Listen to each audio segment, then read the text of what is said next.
زينب الوردي وبكون your MC throughout the day. So shall we start? Yes, we are ready. Good afternoon, Your Excellencies, distinguished speakers, ladies and gentlemen. Welcome to the 6th consecutive day of Global Women Virtual Fashion Forum and Show, which is hosted by Medpoint Design and the Nine Training Center. We are proud and honored to have UNIDO, ITPO, AICI as our co-organizer of the day. And now, my name is Zainab Al-Wardi, and I will be your MC throughout the day. So, let's go, we'll start with our agenda. Yeah. So this is our agenda for the day. We are having 4 parts. As you can see, the first part will be dedicated for the welcoming and the introduction, and the other 3 parts, we will be having 3 plenaries with trending titles, which are the entrepreneurship ecosystem in the MENA region, and we will have digitalization and innovation in fashion and fashion-preneur. So distinguished audience, please let's start our forum with a welcome speech by Dr. Hashim Hussein, the head of UNIDO ITPO Bahrain, for his welcome speech. Well, good morning, ladies and gentlemen. Well, I'm very happy and delighted to see all of these faces which have been working and supporting women entrepreneurs. We have been working with them. I know everyone. I also see Mrs. Maha Aqil from OIC, which is very supportive in all activities related to women. I would like to start by, giving my gratitude to Her Excellency Noura bint Khalifa Al Khalifa, the chairwoman and the CEO of Medpoint Designs. And I'm very proud that Sheikh Noura was one of our very early entrepreneurs. I think more than 10, 12 years back. She started taking our program, and today, as we see, she became a global entrepreneur where her activities does not only in Bahrain, but at the global level.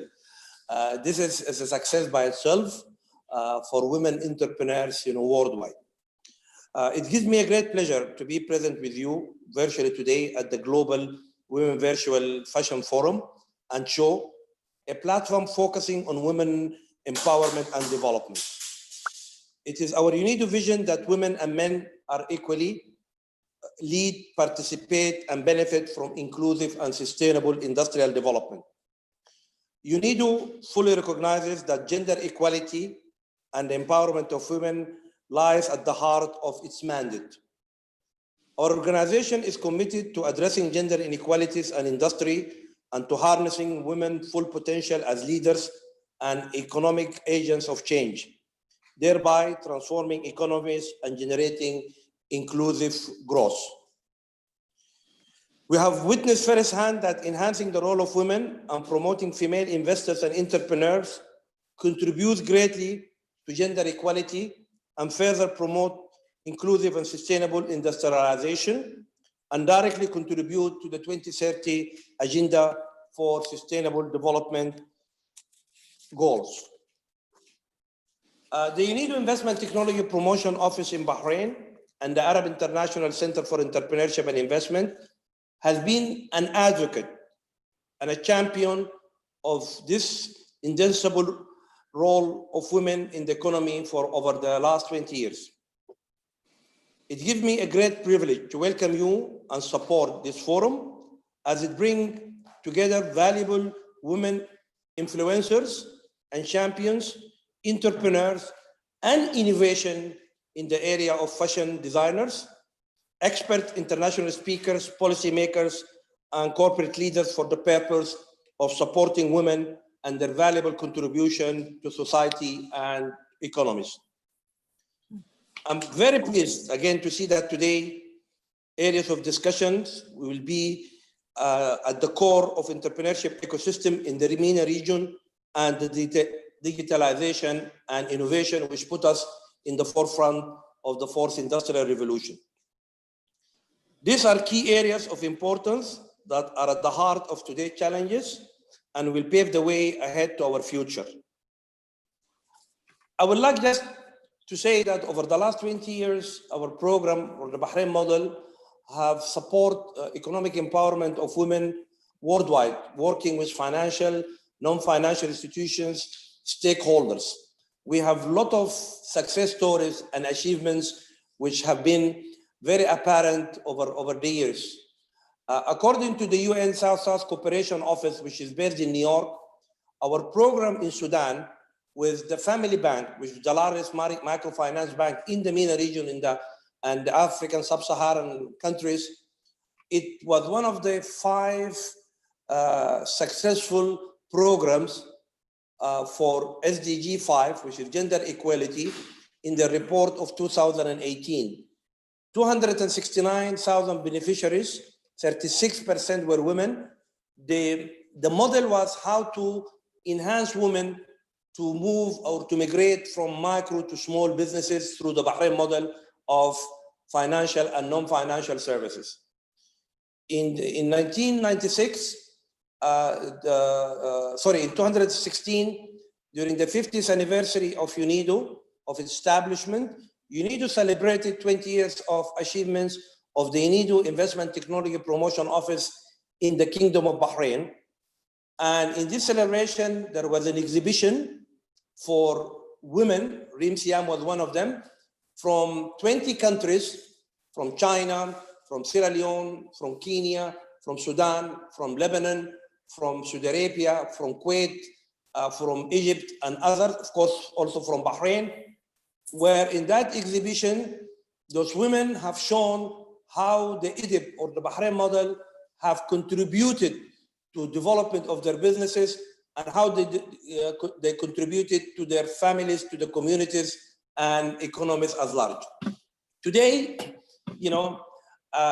when we talk about women fashion, some people, they think that, if you talk women and fashion, this is very classical, women should do more, but men, mainly they have been into fashion for years.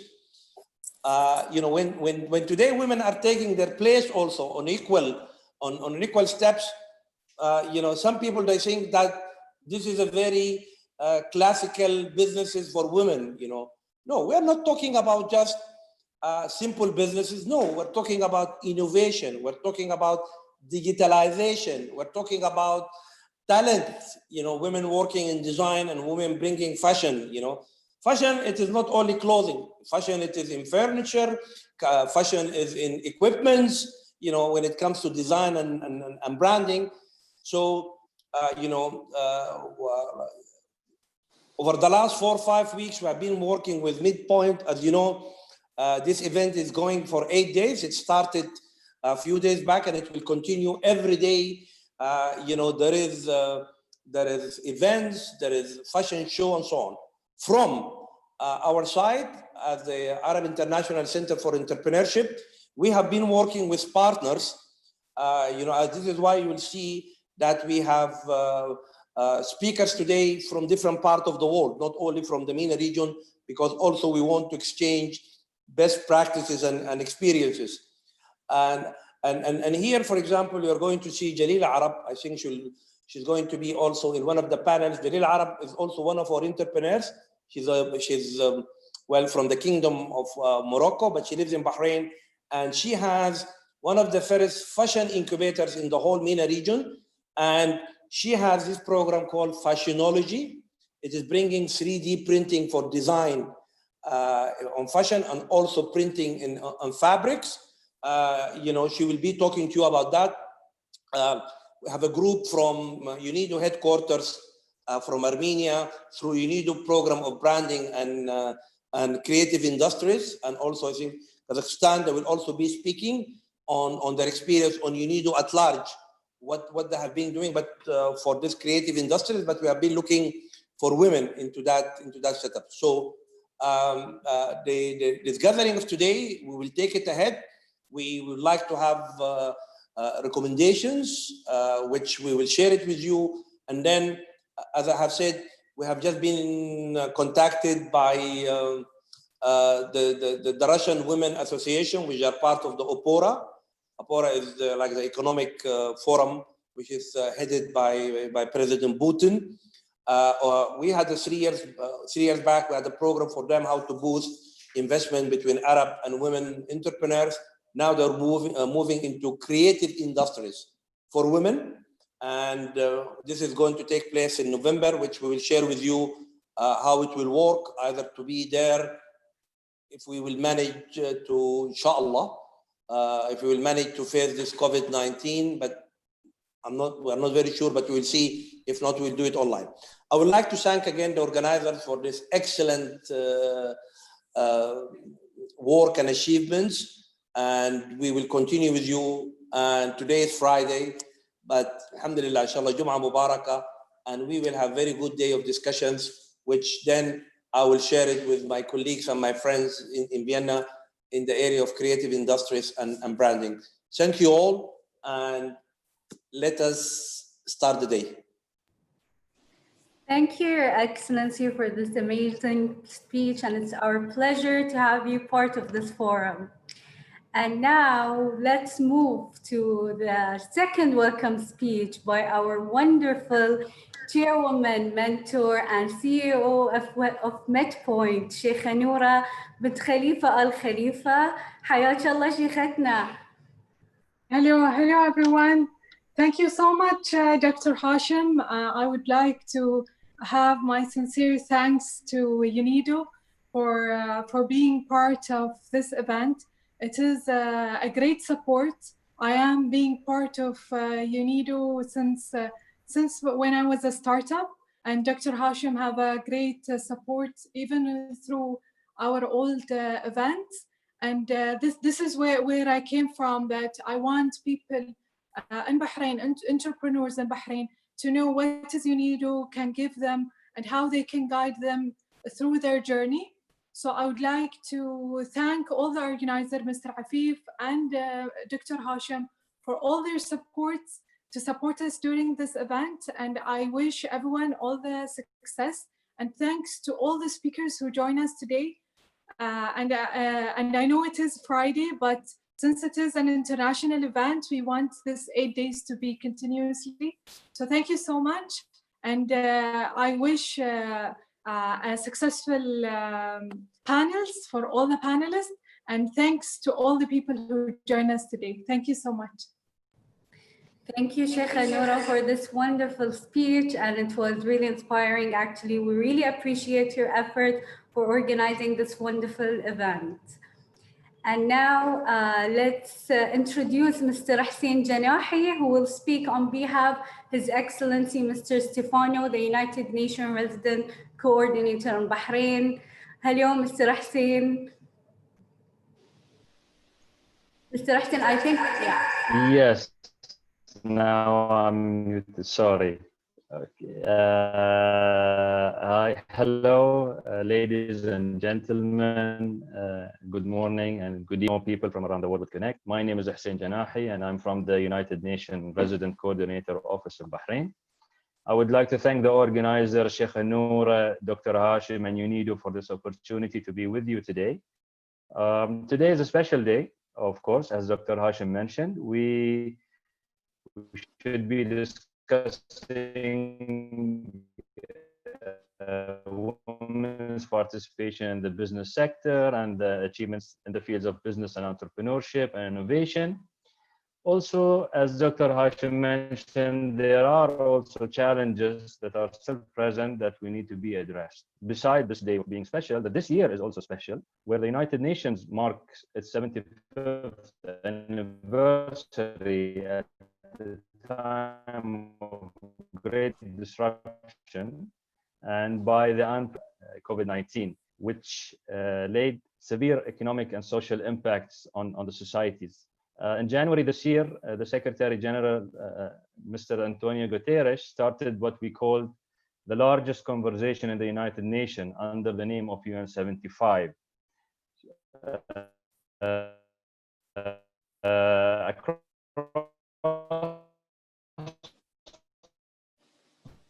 the world, this campaign, UN75, has taken places in villages, schools, universities, business societies. I mean, you name it. I mean, it's a global campaign where we, the people would like to have. In 75, we work on 4 main streams. The first one is how to capture all the input and inspiration from the different societies. In particular, today it's women. The second stream that we work on is social media interaction. The third is online polling. And the fourth, which is the final one, but the most important one, is the 1-minute survey, which I encourage each and everyone with us today to participate in. So why am I encouraging that even touches me personally? Like, many of us have the perception that the United Nations, as I said, including myself before joining the organization, is a place where world leaders would discuss top topics, very broad, which we on the micro level as an individual do not have a say.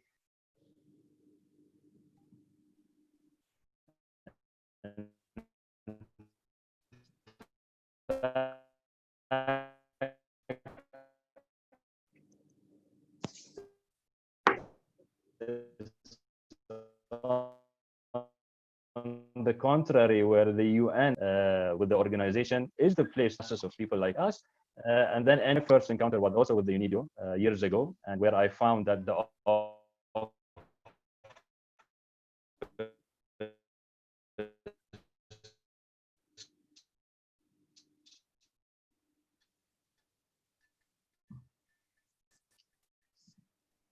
is really close to the people, and at that time I was still which he played in shaping me as an employee, not even as an entrepreneur. And today I'm fortunate that I'm a colleague of Dr. Hashim in the United Nations. So basically, my message today would be to have your voices heard. The UN75 gives us that platform that makes our voices to be heard by the world leaders, because every voice counts. The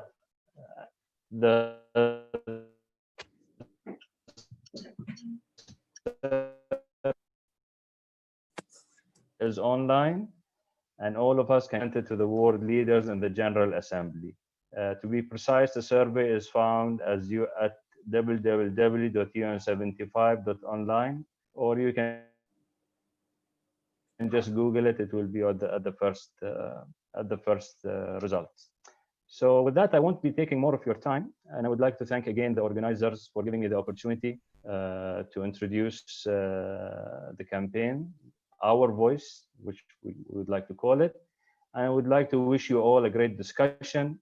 Thank you very much again. Thank you, Mr. Hussein, for this magnificent speech, and thank you for presenting Mr. Stefano. And before we start any plenary, I may remind you that you can interact with the speakers through 3 methods in front of you. It's either, if you want to give any verbal questions, you can raise your virtual hands, or if you want to ask any questions, you can use the question and answer box, the one down below. And if you want to chat with the speakers, you can also use the chat box. So ladies and gentlemen, without any further delay, let's move to our first plenary session for today, titled by Entrepreneurship Ecosystem in the MENA region. It's Digitalization and Innovation in Fashion, moderated by Dr. Amal Al-Joder. But before that, please let me allow me to introduce Dr. Amal Al-Joder. Dr. Amal Al-Joder is the first woman in the Arab world who was awarded with Sasakawa Japanese Award, the most prestigious award from the World Health Organization. Moreover, she had received a first-degree medal of efficiency from His Majesty King Hamad bin Isa Al Khalifa, and at present, she's a trainer and counselor with the UNIDO. Dr. Amal, welcome to you, and you can kindly proceed to your first plenary. Quickly, we'll expect that each moderator we'll have a summary at the end of the panel, which he has to provide it to us from the different panelists. Then this will help us in finalizing the recommendation and on the road ahead for implementation, inshallah. Thank you, Zainab. Distinguished guest, participant, I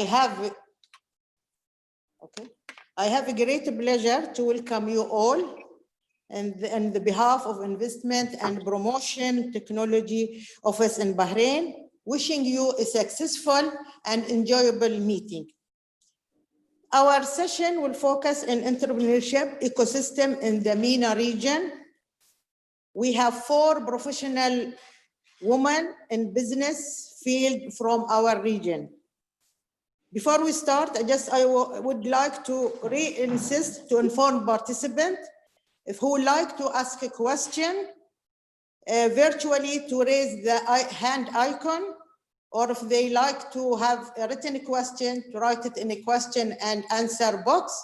And if they like to interact with the speaker, they can use the chat box. Our first session, or our first speaker, is Ms. Maha Mustafa Akil. She's a Director of Social and Family Affairs at Organization of Islamic Cooperation, based in Kingdom of Saudi Arabia since 2019.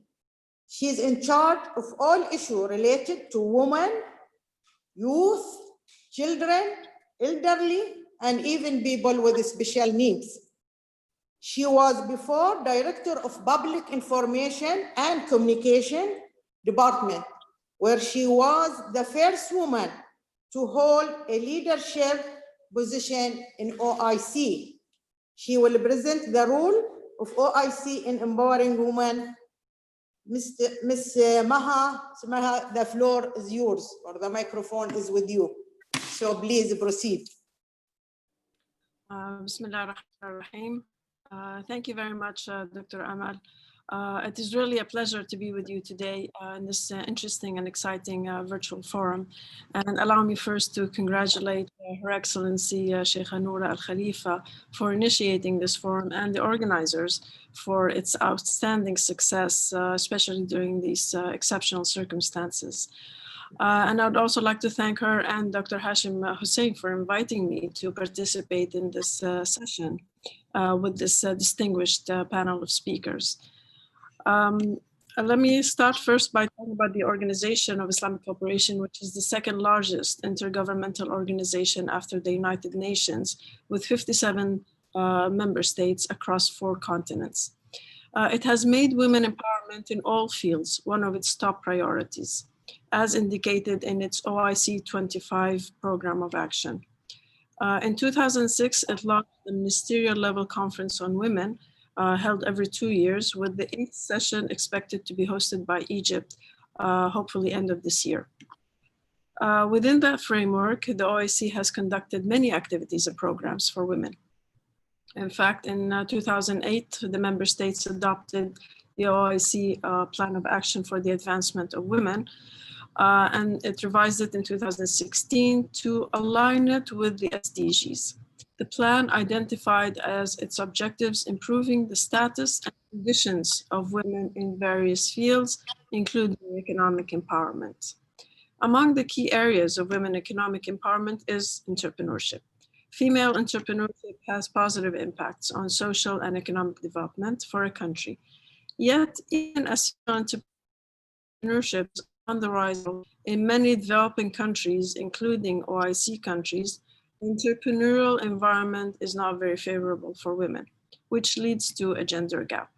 Even in a field like fashion, which is what we are celebrating in this unique event, although it seems to be ruled by women, the industry is still run by men. According to a recent survey by the Business of Fashion, only 40% of women's clothing is designed by women. Only 14% of the 50 most important brands are run by women. And women represent only about 25% of board level positions at publicly listed fashion companies. According to Forbes magazine, in the fashion world, women tend to be chosen for supporting rather than empowering roles. They find opportunities in traditional female-friendly areas like marketing, public relations, human resources, journalism, and retail buyers. But the real power in the business continues to be held by men. Therefore, not surprisingly, that as many great women fashion designers did before them, ambitious female designers have to take the entrepreneurial route. And this is evident in all parts of the world. Nevertheless, the number of women entrepreneurs in general remains limited in OIC countries, especially when compared to men counterparts. Women entrepreneurs in OIC countries face considerable challenges, both during starting and running their businesses, stemming from problems in the overall business environment. In many OIC countries, women entrepreneurs also remain unprotected against discrimination that reduces their access to finance or credit markets. According to a study released in 2018 by the Statistical Economic Social Research Center of Islamic Countries, which is a subsidiary organ of OIC, the key challenges faced by women entrepreneurs in OIC countries are low human capital development, which is education and training, high sectoral concentration. The majority of women-owned businesses are concentrated in the informal sector or home-based businesses. They also face challenges of limited access to finance, ineffective infrastructure of a country, such as communications, power, utilities, also policy and legal issues, and cultural and structural barriers.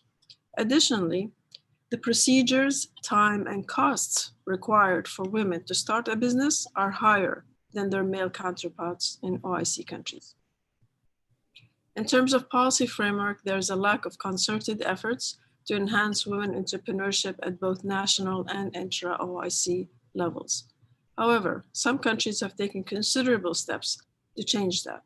For example, in Saudi Arabia has made it part of its Vision 2030 main goals and policies to remove the obstacles that hinder women's employment and to start their businesses, whether it is the procedures and regulations or the access to finance and social structural barriers. In order to enhance women entrepreneurship for development in OIC countries, there's a need to design and implement a set of comprehensive interventions ranging from the educational sector to financial institutions. Considering the respective local conditions, policymakers in OIC countries could benefit from the experiences of some successful examples, such as Bahrain's Enterprise Development and Investment Program Promotion, which is a joint collaboration with UNIDO, and Egypt's Women Business Development Center, as well as examples in other countries. Such initiatives and or policies can help enhance effective intra-OIC cooperation and partnerships, with a view to improving overall entrepreneurial ecosystems in OIC countries, particularly for women. A successful initiative by the OIC in this regard, through its affiliated institution, the Islamic Chamber of Commerce, Industry, and Agriculture, and in collaboration with UNIDO, has led to the setting up of a family bank in Sudan, which Dr. Hashim has talked about in his statement. The bank's portfolio provides microfinancing on Sharia terms for startups, productive families, women, and youth. The Islamic Chamber played a major role in launching the bank and in marketing and creating awareness in other OIC countries by conducting a pilot workshop in Sudan and followed by a series of similar training programs on microfinance in several other member countries. The Islamic Chamber has submitted the concept paper on the family bank, along with some recommendations to the OIC's 7th session of the Ministerial Conference on Women, which was held in Burkina Faso in 2018. A resolution was adopted for spreading the family bank experience to all the OIC member states, particularly in the G5 Sahel countries. The resolution also called upon the OIC member states to enact appropriate reforms for them to effectively institute and promote the concept of family bank, as well as to facilitate and support relevant OIC institutions to carry out women's empowerment activities. We're now following up on establishing similar family bank initiatives in the G5 Sahel countries and hopefully in other OIC countries. The OIC is pleased to continue cooperating with UNIDO ITPO Bahrain, and we are planning to organize a 2-day workshop themed towards achieving the SDGs through financial inclusion in the OIC countries. The proposed workshop will present international best practices towards the economic empowerment of startup and growth of women entrepreneurs, in addition to looking in depth to the challenges and opportunities and the road forward facing women economic empowerment in the countries of the OIC, particularly young women entrepreneurs. We look forward to cooperate with institutions in the member states to further empower women and support their role in the development of the member states. I thank you for attentiveness.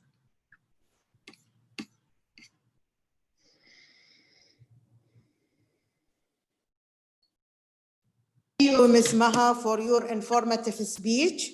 And from Saudi Arabia to Jordan, where our second speaker is coming from, Her Excellency, Ms. Reem Badran. She's a former member of 16 Jordanian House of Representatives, where she obtained the highest number of votes, and she was the only woman where she selected outside the quota system. She's an elected board member also of Amman Chamber of Commerce since 2009. She served as Chief Executive Officer for Jordan Investment Board, the government of Jordan. Welcome, Ms. Reem Badran, and please proceed your speech.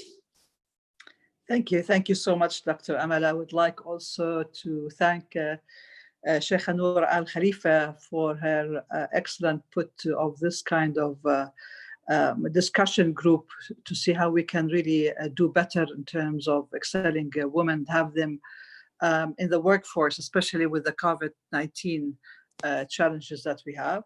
And also, definitely, I would like to thank Dr. Hashim Hussein and Afif for their organization and all the organizers for putting this excellent session and also the conference together.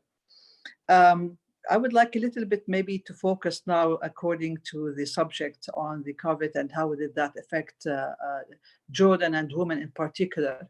And I'm sure that these challenges are not only facing Jordan, but facing most of the countries around the world who have been affected by this pandemic.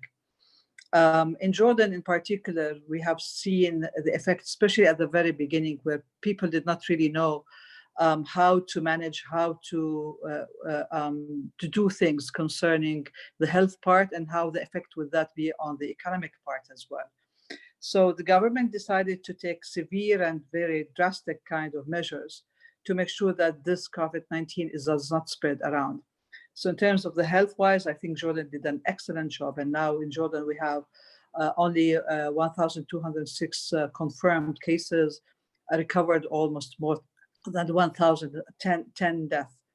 And this is really is a record in terms of the region as well. And the airport have been closed, schools have been closed, and at the end of the day, the economy has been slower, much slower than ever before. Now, taking this into consideration, where's the balance between the health part and the economic part? And I think Jordan is hit hardly on the economic side, and usually, women and young are the sector that will be hit harder. And this is where we see now Jordan, the economy is being sort of very slow, and women in Jordan are being hit actually very, very hard. And there has been several surveys. I would like just to look at the one from the UNFPA, in which it says only 55% of women reported that are able to meet their family basic needs during the curfew. So we're talking about affecting the basic necessities in the household of the country. Now, looking at the business being closed and the government agencies also being stalled or cut down almost like 80 or 75% in some cases, now down to 50%. Having said that, that gave the priority for workers to stay in the offices or in the manufacturing companies, mostly to men, because schools were closed. So women, working women, have to stay home to look after their kids because childcare and schools were off. So at the end of the day, the priority were given for men to stay on the work, on the floor, whereas women were staying at home. Of course, the whole economy was affected and the unemployment now rate is going up, but we would see more female unemployment is going higher. And we're talking about the fashion things, we're talking about production, services, all kinds of activities. I would say most of the activities, some of them, as in other countries as well, were affected positively. But let me look at this picture right now. Now, we also see that there's an increase in the unpaid work because most of the women now are staying home and they were doing things that they were not used to do before, such as schooling at home, because now schools have an online and e-education. So this is an unpaid kind of work. Care of elderly, because the support services is not available as you can imagine. So that's also an unpaid work. And production of goods and services from home, like more cooking, baking, sometimes farming, a lot of things that used to be bought from the market, now they have to be produced at home, and that's usually done by the woman these days. So all of this is, if you consider this as an unpaid work, being done by the female. Now, there's also a decrease in manufacturing and the services, and this is really, and it was mainly affecting married women, because even if they are at work, allowed to go work, or if she wanted really to stay and work, you will see less motivation for her to work because she has a lot of issues at home, and it would be less productivity. So, it's like a rolling effect on women. So I would say that, UNIDO's discussion on this issue is extremely important these days. Having said that, but there are still other sectors that have been affected positively, especially those sectors that are focusing more on e-services, and some of the, as Dr. Hashim Hussein in his opening remark mentioned, like e-services and electronic kind of or improvement or entrepreneurship. This can be done at home with, not necessarily going out of the house. And I think some of the women in Jordan did take advantage of that. We have seen designers who have been working extensively and doing online kind of selling. We have seen a lot of applications and apps on the computer in terms of, putting, a network of the cluster being put together, which was really very impressive, especially by young women, young entrepreneurs. And I think maybe later on, we can see how we can focus more into supporting these kind of sectors to be able to make them excel, not just on the local market, but take it into regional and international market.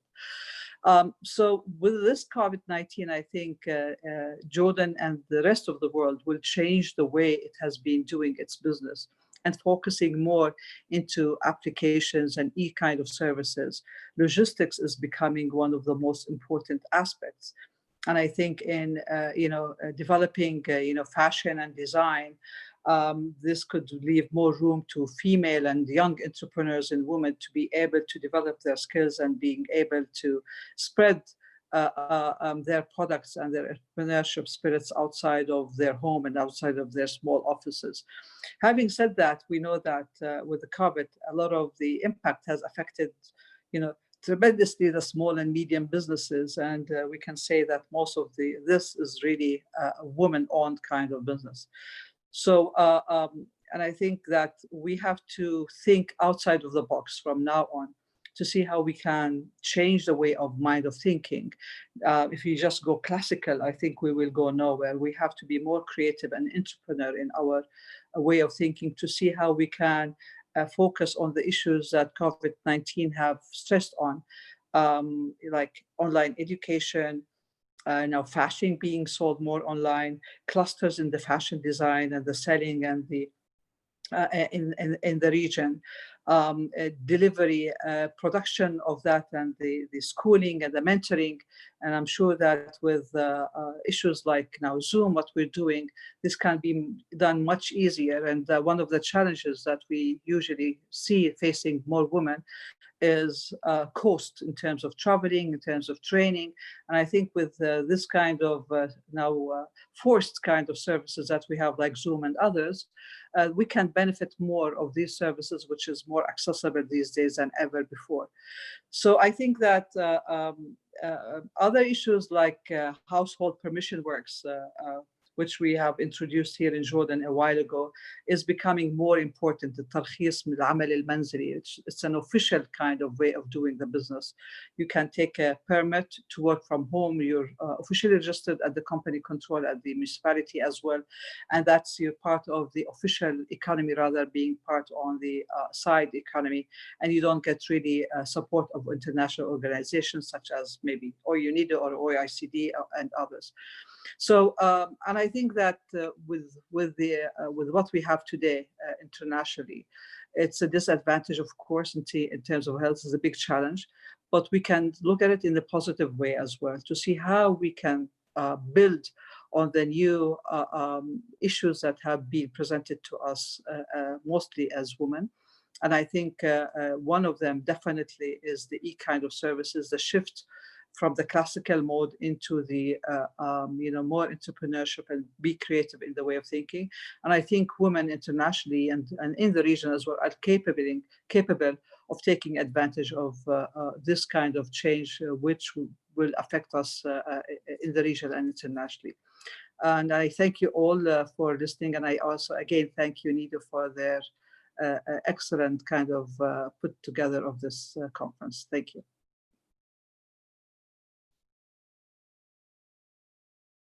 Thank you, Ms. Badran. It is really a comprehensive speech, and you cover the COVID problem. And I agree with you. It is in spite of darkness of this pandemic, yet it gives a lot of opportunity for new jobs, a new service. Even in Bahrain, there's a lot of a new idea came up, and even we have like what you said about this comprehensive house pre-mission for business. We have even in Bahrain virtual commercial license, so where you can have more than 20 activity, you can have it only from your house. So thank you. And from Jordan, we are going to Egypt, mother of the world, where Ms. Reem Siam is coming from. Ms. Reem Siam is an Egyptian entrepreneur, founder of the first Business Women Council, Egyptian Chamber of Commerce, and the president of Women Council in Alexandria. She also CEO of International Middle East Limited. She's working closely with UNIDO, and she was honored to be selected twice as UNIDO Women Economic Empowerment Success Story in 2016 and in last November. Please, Ms. Reem, give your speech. Thank you, Amal. Good evening, ladies and gentlemen. Thank you for inviting me to this important panel. I would like to thank the organizer of this event, Medpoint, and Her Excellency Shekha Noura Al Khalifa, and I would especially like to thank Dr. Hashim Hussein, Head of UNIDO ITPO Bahrain, for his ongoing support to us. First, let me just introduce you to what our Business Women Council is all about. In 2015, I was assigned to form the first women committee since 1922 in Alexandria Chamber of Commerce, based in Egypt. And over the past 4 years, we have completed the formation of 8 similar committees in 8 chambers of commerce in 8 governorates of Egypt. The chambers of commerce in Egypt include 4,200,000 members, and we believe that women represent 20% of them. Through the Egyptian Chamber of Commerce, all women's members equally enjoy the advantages and services through the one-stop shop system applied inside the Chamber of Commerce, and also enjoy the privilege of meeting officials and network with other local business owners. Since the beginning of our activities inside the Chamber of Commerce, which is a male-dominated community, we have detected many challenges that face women and requirements for empowering them. So we started to collaborate with our counterparts by holding partnerships with businesswomen entities in the MENA region with the aim to extend commercial and professional bridges between them and create mutual opportunities. Through our agreement with our counterparts like Women Committee in Bahrain Chambers of Commerce, Bahrain Business Women's Society, Emirates Business Women Council, Women Committee at Mecca Chamber of Commerce, and even with Ms. Reem Badran, the founder of MENA Business Women Network in Jordan. We have organized bilateral visits that enable business women to closely identify the nature and the requirements of markets in these countries and provide them with the necessary information about the benefits and risks of trading outside their local markets. I have to say, without support and guidance of UNIDO ITPO Bahrain, our success in the field of entrepreneurship wouldn't have been possible. Since first day, in Alexandria Chamber of Commerce, we have created the first entrepreneurship center in collaboration with UNIDO ITPO Bahrain inside the Alexandria Chamber of Commerce to carry out programs that contribute to the support of women and youth. As we know, Dr. Hashim is the godfather of the Bahrain model of entrepreneurship, known internationally as the best program towards the economic empowerment of youth and women within the United Nations system. So in collaboration with UNIDO ITPO Bahrain, we are using the same model to support the Egyptian entrepreneurs from idea to business plan, from access to technology to finance to incubation, and to give them chance to exchange their ideas with their counterparts through the network of UNIDO ITPO Bahrain and the Arab International Center for Entrepreneurship and Investment. Moving forward with UNIDO ITPO Bahrain, we remain committed to continue the formation of many centers of entrepreneurship within the different chambers of commerce along Egypt and to implement new initiatives necessary to anticipate needs and bring good new ideas to market. The values that we promote are sustainability, creativity, and inclusivity. And we are encouraging our members to incorporate the SDGs in their businesses strategies. Egyptian women-owned businesses are on the rise. This is an encouraging change, but that isn't to say the female entrepreneurs have stopped facing obstacles altogether. Women are often less financially secure and less optimistic about their economic futures. And the current COVID-19 pandemic is still expected to impact the way they live, they work, and they operate. As many companies have reported that the COVID-19 crisis is affecting their businesses without or with less revenue generation. Women founders need better tools to grow and manage their businesses. So understanding challenges they are facing and what causes them allows us to move forward with practical steps toward inclusive economic growth that benefit everyone. Thank you.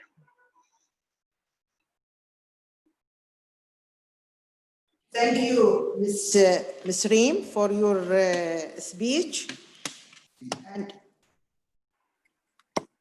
And thank you also for using Bahrain model. Really, you make me proud of myself being Bahraini, and I see the Bahrain model is growing everywhere in the world. And of course, thanks for Dr. Hashim, as you said, he's really the godfather of startup business and entrepreneurship. Okay, then from Cairo, we are going to Green, Tunisia, where our last but not the least speaker, Ms. Doja bin Mohammed Garibi. Ms. Doja has more than 20 years of entrepreneurship experience. She has a long professional career as an entrepreneur and manager. She has created and managed several companies in various aspects. industry, and other service and commerce. So please, Ms. Doja, you can start your speech. Hello, everyone. Nice to meet again some of my friends I met in Bahrain or other countries with UNIDO. First of all, I would like to thank UNIDO and Nain Training Center for organizing this event and allow us to meet again despite of the situation and COVID, that we are all of us sitting homes or in our countries, not moving as usual and meeting in different countries. Special thanks to Sheikh Noor Al-Khalifa, to Dr. Hashim Hussein, and to Afif for this opportunity. Happy to share with you some of our experience here in Tunisia with women and our ecosystem in Tunisia.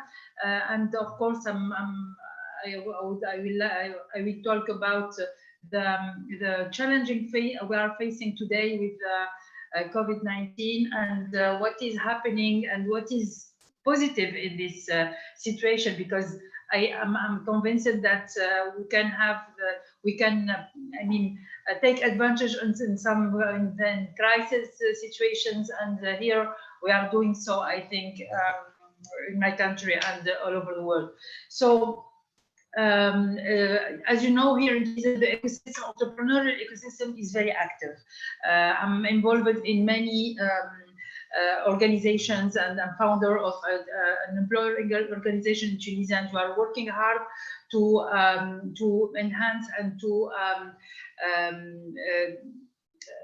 help entrepreneurs to be created, and particularly women. I have an association dealing with women entrepreneurs here in Tunisia, and I have also an accelerator called Restart, and I'm working a lot helping entrepreneurs and particularly women to create their companies or to grow their companies. And you forget also, dear president of this session, that I'm also counselor, a UNIDO counselor, and I was trained by UNIDO Bahrain to be a counselor, a trainer, and I worked with them very for a long time. I forget the number, but more than 50 years at least. And I'm happy that I'm actually applying what I did with you in Bahrain, here in Tunisia, with youth and with women. We are what I discovered, first of all, for this situation, that women is helping a lot in this situation of crisis in COVID-19. You know, in the confinement period, we have women in the health sector working a lot, and women working also in the sanitaries and in many activities, and they was really facing this sanitary situation and helping and doing their best to have having people safe and to come back very quickly to business and to work. And alhamdulillah, in Tunisia we face it very good way this situation, but still the economic situation is very bad, as you know, everywhere in the world. And but we saw that we have many new opportunities coming. We see that, for example, many startups and women are there also was offering and creating new application, new projects, and new solution facing this bad situation, this very difficult situation, and giving solution for people to work, for people to buy online or to sell online, for people to be to get what they want by clicking on some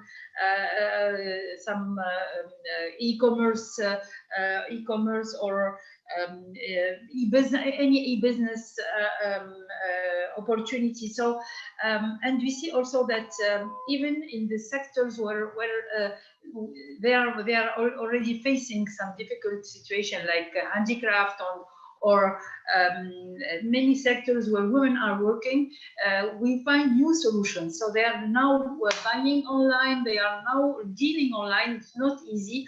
We have to put everybody on to know how to use the technology, but it's coming very quickly, and this is very positive. So I think that we have many opportunities today with with crisis. We find usually many opportunities. You have to catch them, and women are catching these opportunities. And now things are coming and are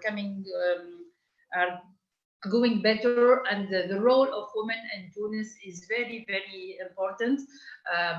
We are facing also some political issues and problems, and we can see that women are they have a very important role facing all that in politics or in business or in every field where they need them, they are here. So I'm happy that I can share some thoughts with you, and I'm here for any question if you want. Ms. Doja, thank you for all speakers. And before just open the floor for question from participants, let me summarize whatever being said. First speaker, Ms. Maha, she talked about OIC and how they are working with women especially, and the key challenges like finance, education, training, infrastructure, and more program to empower women from policymakers, successful experience. And even from Jordan, Ms. Badran, she emphasized on COVID and what can they do about the e-service and changing of the business pattern during to the change of the world. Of course, nowadays, with the fourth industry revolution, I think everything will be online, everything will be e-services, and all of us need to have a new perspective where we can divert our thinking, so to be more, because the life and the business after COVID will be like as it is before. In Egypt, also we heard Ms. Reem talking how she implement the Bahrain model in different countries. Also, Ms. Doja emphasized on COVID and how they can benefit from it and having a positive impact. So now we'll open the floor for the participant to ask a question, verbally or written. And I'm really wondering who will be the first one who will give the first question. We'll wait a few minutes. If nobody asks, I have some question for the panelists. So we'll give the participant the opportunity. I would like to have a comment. Munir has a question. Yes. Ms. Munir, you're allowed to speak? Unmute yourself. You can unmute yourself now.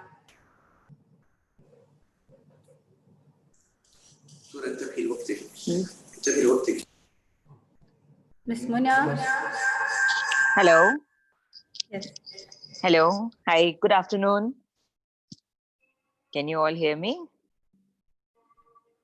Yes, Ms. Muna, we can hear you. Okay.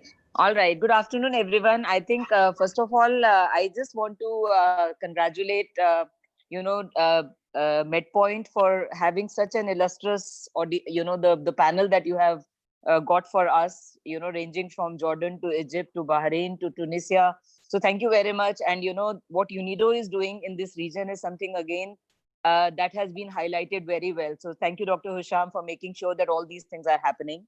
I just had a question that, in the present scenario, I just wanted to ask the panelists that how are the e-fashion portals which are owned or managed by women are doing in various countries, and if there is any support which is offered by UNIDO to these women entrepreneurs as to how they can do well in general, and especially in this time of the COVID situation.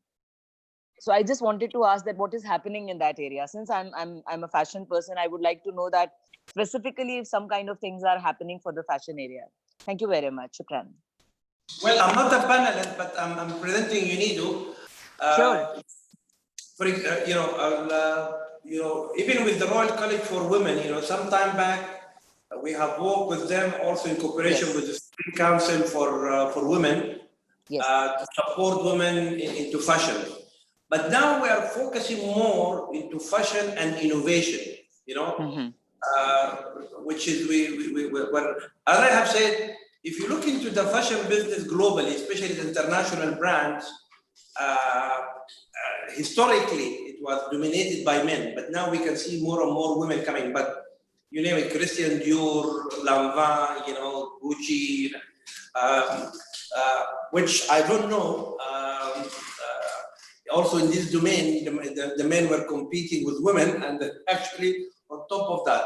But now we see more and more women coming into the fashion business. As you know, when we support, and especially for women empowerment in different fields, But also, I can give you another good example, but you'll see it in the coming presentation of how to institutionalize boosting innovation and fashion through the good example of Mrs. Jalil Arab, where she's having an incubator for women into fashion, but focusing on digitalization and physiology.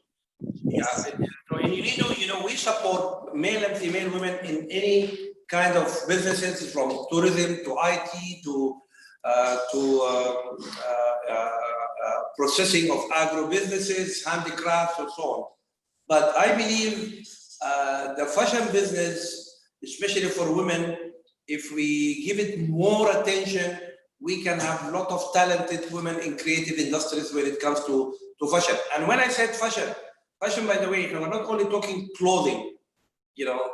For me, for the word fashion, it goes into household products, it goes into design, it goes into furniture, it goes into upholstery, for furniture and so on.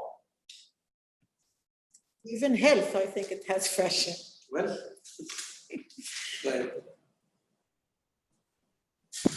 thank you very much, Dr. Hisham. Thank you. Thank you. I don't know if the panelists they want to answer. Also. Yeah. If any panelists would like to make a comment or answer the question, she can do so.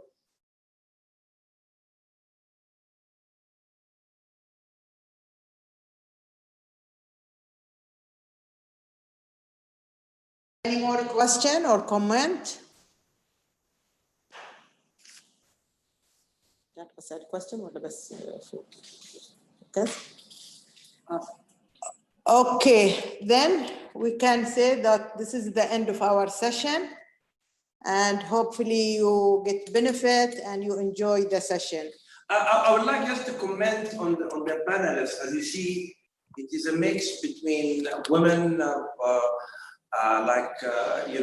Mrs. Reem Badran or Mrs. Ma Abel, which they had been in different positions, to support women and women empowerment at different levels, from access to finance to investment promotion.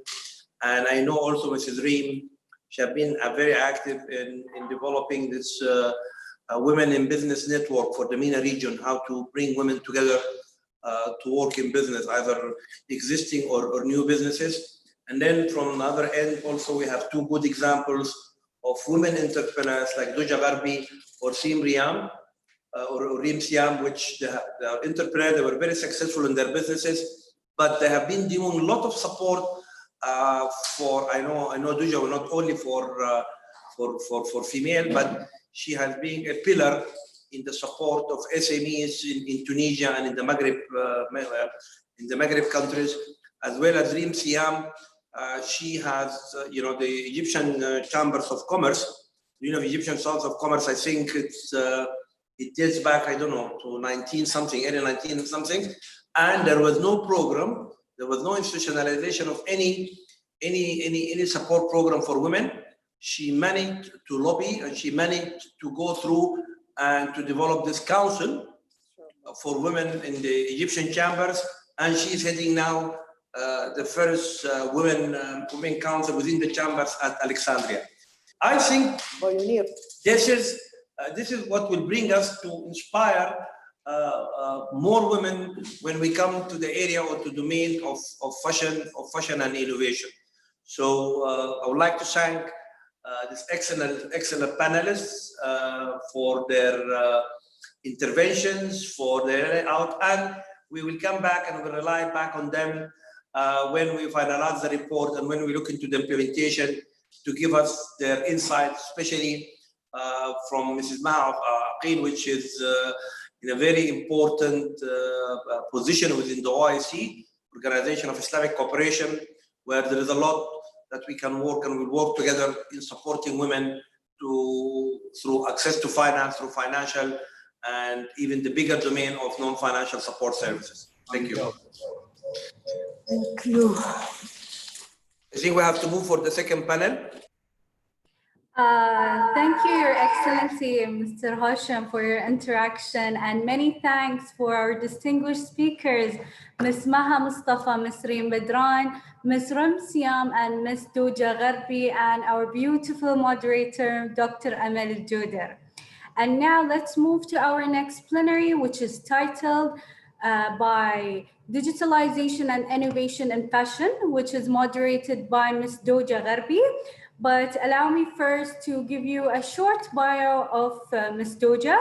Ms. Doja bin Mohammed Gharbi has more than 20 years of entrepreneurial experience. She has a long professional career as an entrepreneur and a manager, and she has created and managed several companies in various sectors, including industry, services, commerce.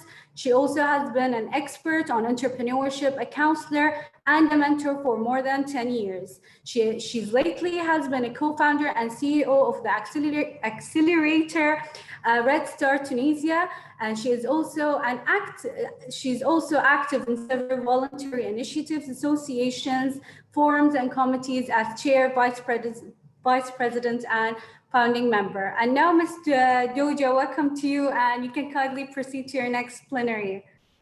Thank you very much. Thank you again for this nice e-meeting. It's very interesting indeed, and I like very much this gathering of women, powerful women working in each country in the region. So I'm happy to moderate this panel, and the topic is very interesting indeed, because it's really we are in the era of digitalization, so and innovation, of course. So it's very interesting to know what is happening in fashion industries, because it's something like very known as something where we need to touch and to see things and to see what is happening in fashion, and to see like défilé, like to see the jewelries and things like that. So it's very interesting to know what is happening today with the digitalization and in innovation. Of course, innovation is something really very normal, let's say, for the sector. But what we are here working, I think, about innovation in how to show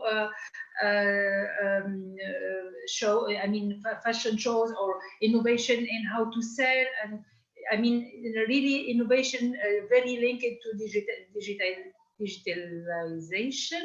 Sorry for this difficult word. So and I discovered in the panel very amazing women, and particularly when they were working as incubator or as a service provider for the sector. And it's very innovative, by the way. It's very interesting. And I'm happy to introduce our first panelist, Farah Liz Palaro, who is, and her profile is very close to mine. I was in business before coming to acceleration and to this, providing services. And I like your focus on the fashion. So she's, after working as a fashion designer for well-known luxury brands, she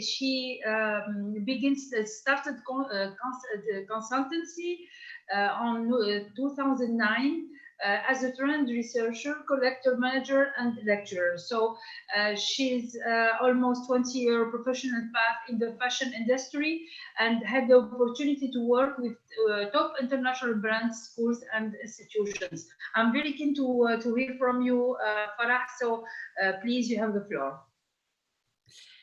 Thank you so much for inviting me. It's an honor to be part of this panel of this amazing, talented woman. And I'm happy that we gather each other together to move things forward in the fashion industry, and not only. I would like to show you a few tips that I put together today when it comes to the trends that are currently affecting digitalization and innovation. I live in Italy. I'm between Milan and Florence.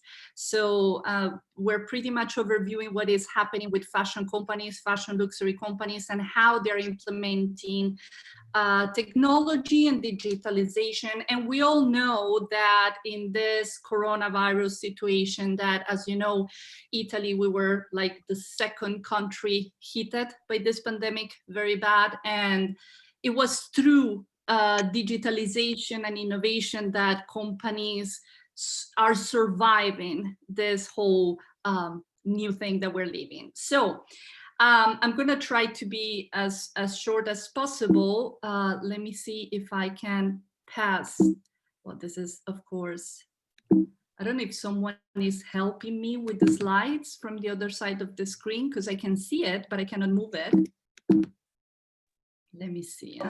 Just give me a cue when you want to turn to the next slide.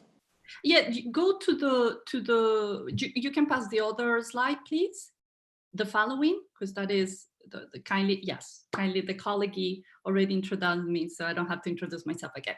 So connecting the dots, why it's so important to pay attention to digitalization innovation, especially in these moments that we're living, because we need to reconnect with this new sort of world that we are building currently and the new consumer. As I always said, during the period that we have lived, the consumer mindset necessarily has changed, and the choices that the luxury consumer were doing prior coronavirus situation was completely different from what is happening currently. And this is what we are overviewing, especially in Italy, but not only with my clients, also in France. This is what is happening pretty much in Europe, and I'm sure it's happening in other areas of the world as well. Can you go please to the following slide? Thank you. So I just put 4 very quick macro trends. As the colleague just introduced me, I had the opportunity to collaborate with trends for WGSN and other important institutions. So I always pay attention to the macro trends that are happening in order to make the right strategies and development with the clients and so on. So the first trend that I want to speak about, which is what with my company we're very much an advocate of, is the human aspect as a pivotal point, right? Something that we give for granted.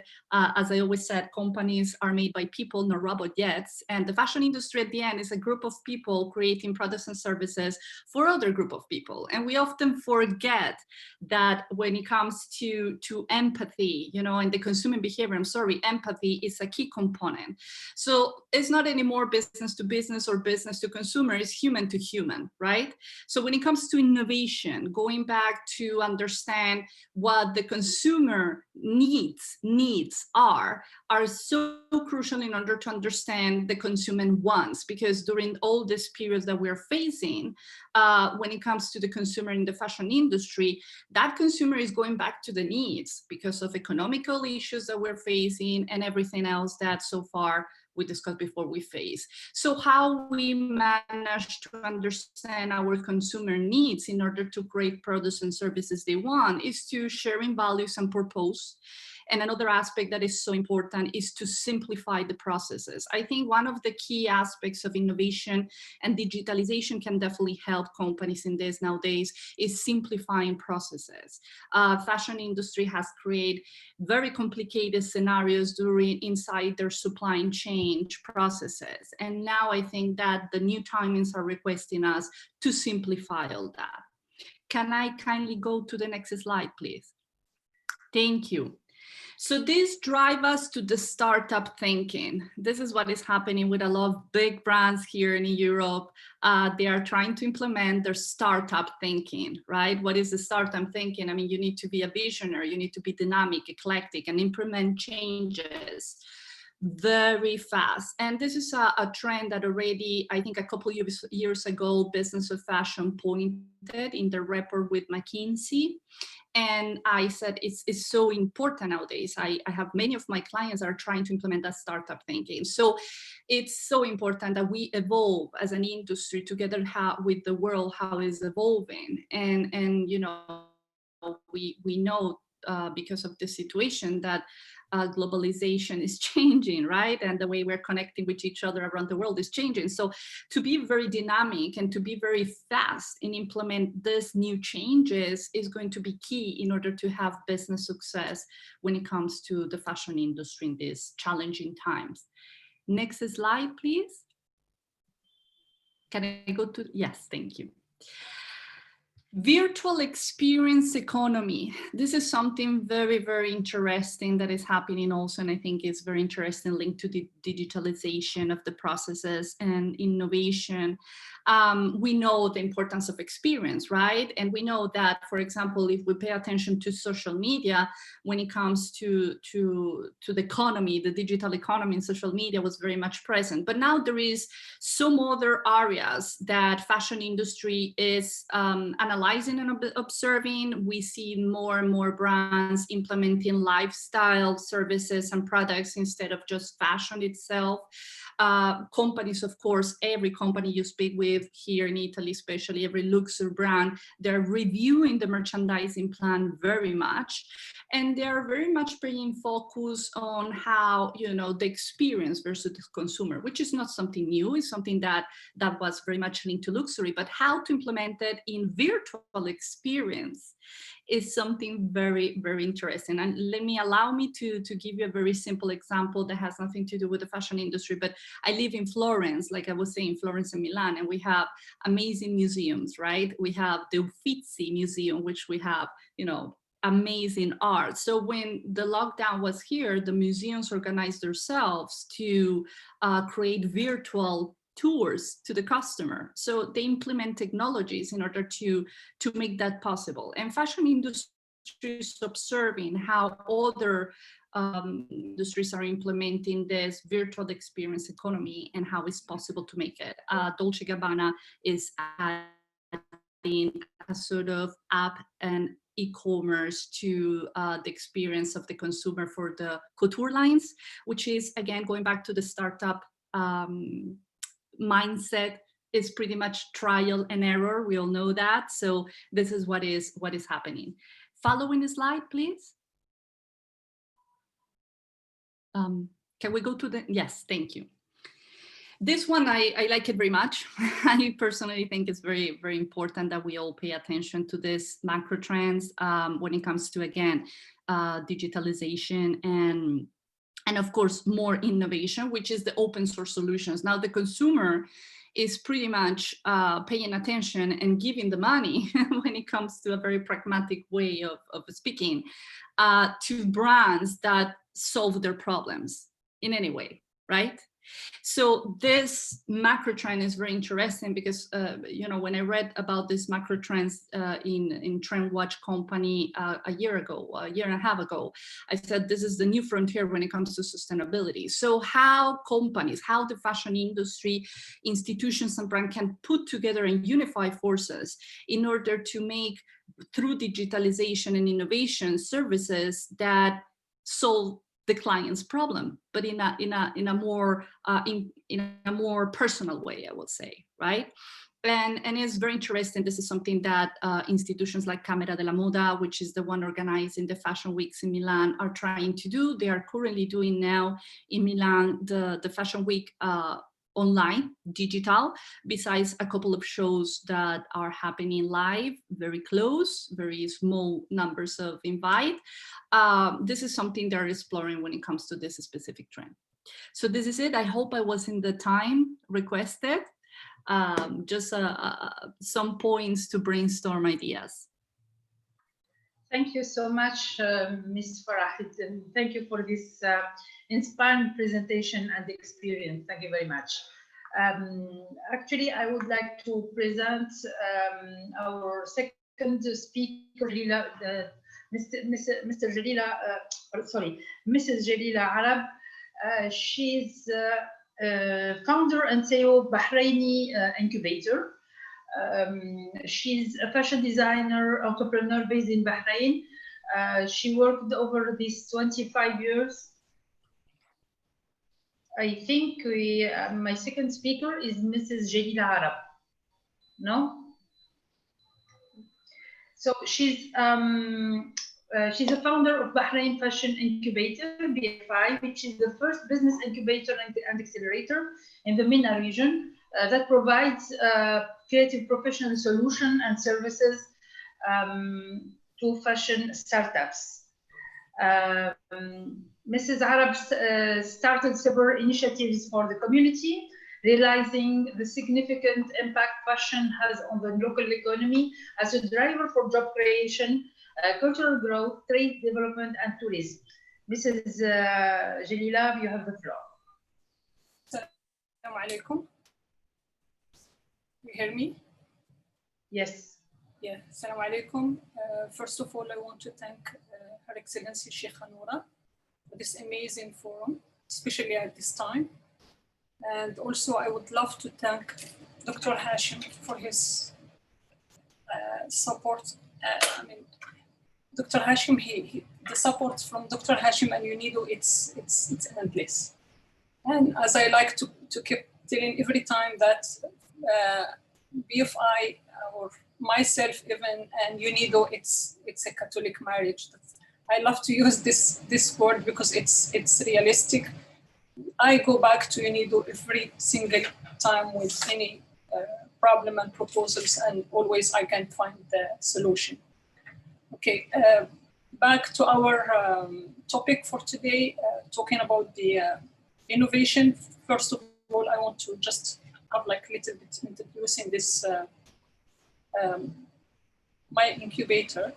We started in early 2016. The BFI is based on our program are based on technology, heritage, and sustainability. Especially, I believe that technology is it's the key to go to sustainability, to have sustainable fashion, and especially here for the region because of the lack of the expertise and resources as well. In BFI, we started teaching our participants or students since early 2016. We introduced them the 3D printing. They use it as full garments 3D printed. We use 3D printing as well to integrate sensors for other purposes. Also, we introduced them the laser cutting machines, other type of technology machines, all in purpose to integrate technology. The aim of these programs, it's not just to use technology as it's the era or because it's there. We are trying also to guide them to use it for the need of the region or the need of the globe itself. I can just give few examples of their innovative product for this year. For example, I have Tahira. She's solving problem of many employees who had back and shoulder pain.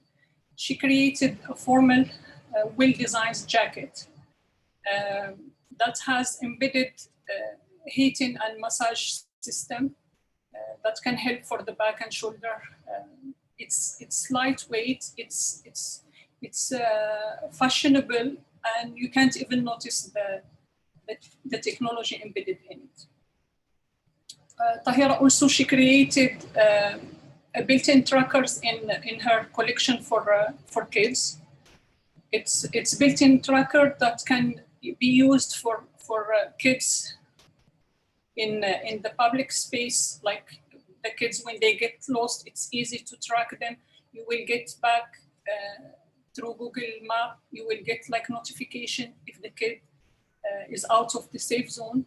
You can easily track him and see where is he, and you can find him easily. Also, I have Zahra Adnan.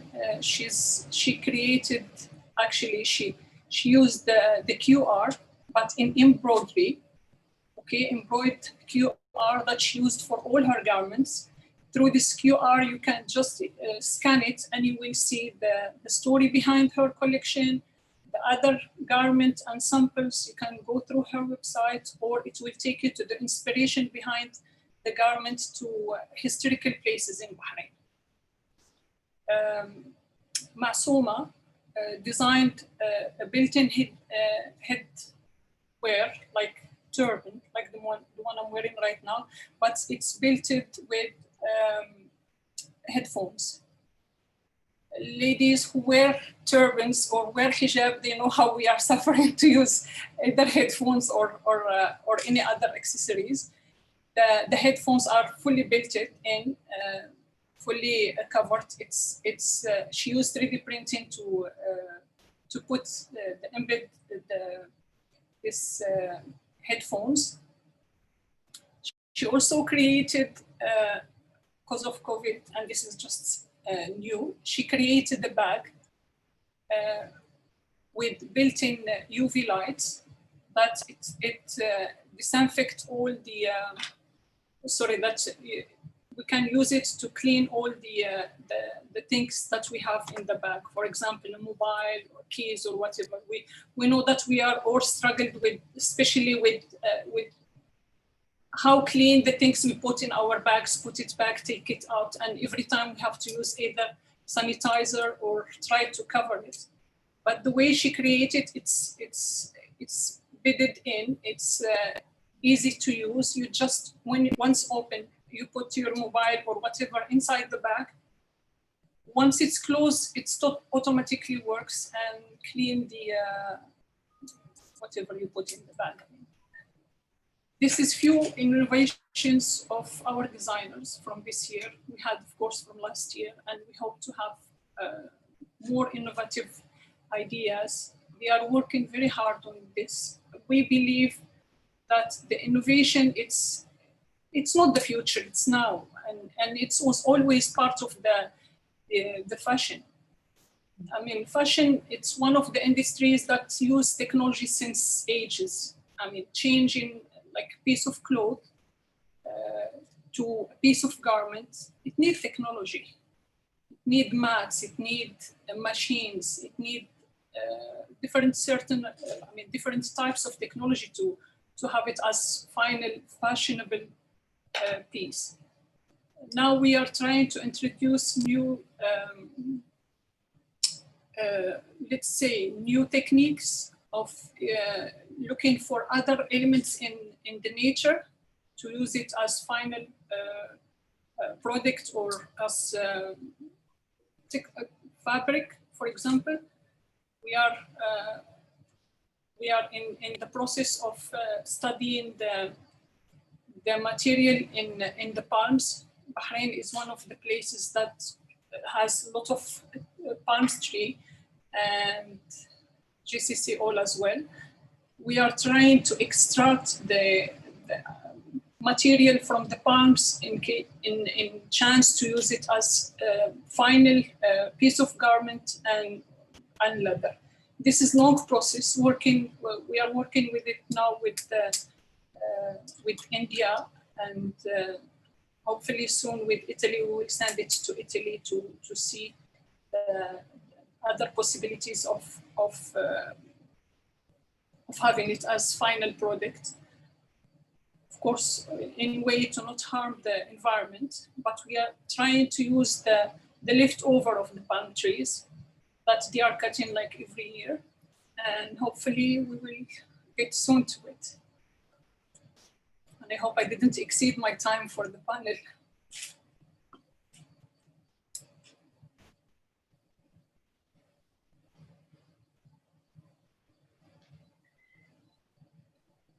Thank you, Mrs. Jalila.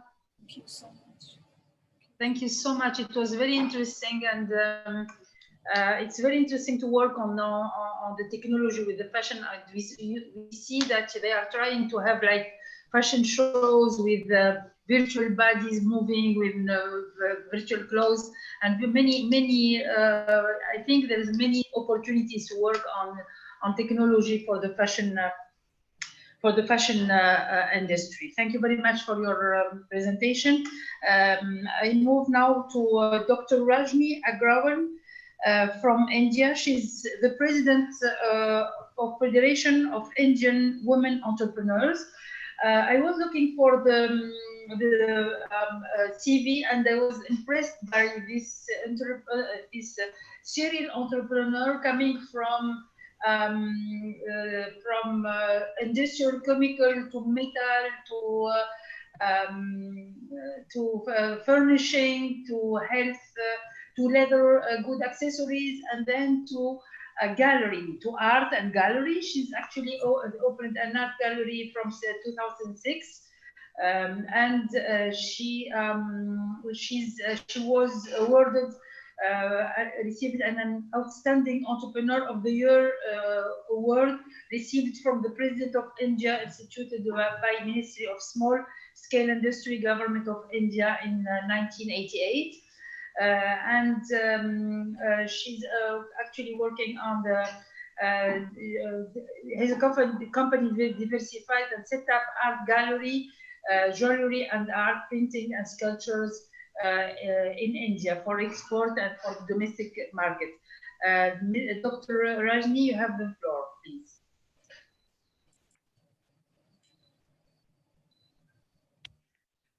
Thank you very much. I really appreciate, and I really feel very happy and delighted that I have been given this opportunity by Dr. Hashim to talk to such august gathering.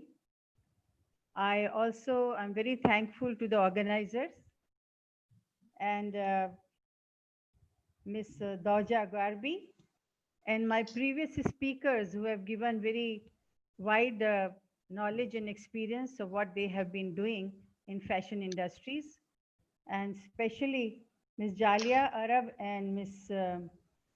Farah Liz. You know, it's so interesting because if I go through my first this thing, it says my first slide, second slide, I will say, please. Yeah, can you go to the second slide, please? That fashion industry is essentially a core aspect of creativity and craft. You know, we should not, no, please go to the second one. This is the third number. Yeah, please. Now we have come forward. Can you go back to the second, please? Go to the second slide. We don't hear you very well, Dr. Can you hear me now? Better, yes, thank you. Okay. Go to the second slide, please. Second slide. This is the first one, and then go to the second, please. This is the one. Yeah, thank you. Thank you very much. Now, I was saying that fashion industry is essentially, and it's a core aspect of creativity and craft. whatever Ms. Zalia Arab was talking about, the small items which is being prepared at her incubator is very interesting, because the fashion starts from a very small thing. And then it goes to all the big kind of things, and each and everything, as Dr. Hashim was pointing out, that it's not only clothing, it goes to everything, whether we talk of shoes or whether we talk of jewelry, or whether we talk of home furnishing, or any item for that matter. So it's important that creativity and craft is an important part of the fashion industry. Now, so is digitization and innovation important or even relevant to these things? The answer to this question is a big yes. Now, this leads us to the question why and how. Now, it is important to look at the global trends in all industries. And it is essential to understand the modern day consumer psyche. It's very important because consumer psyche is the most important thing for all the products which we are selling in the market. Now, can we go to the next slide, please? Now, why digitization is required? This is a big question.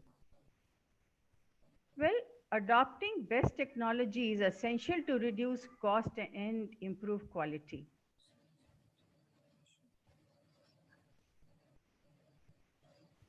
And this is,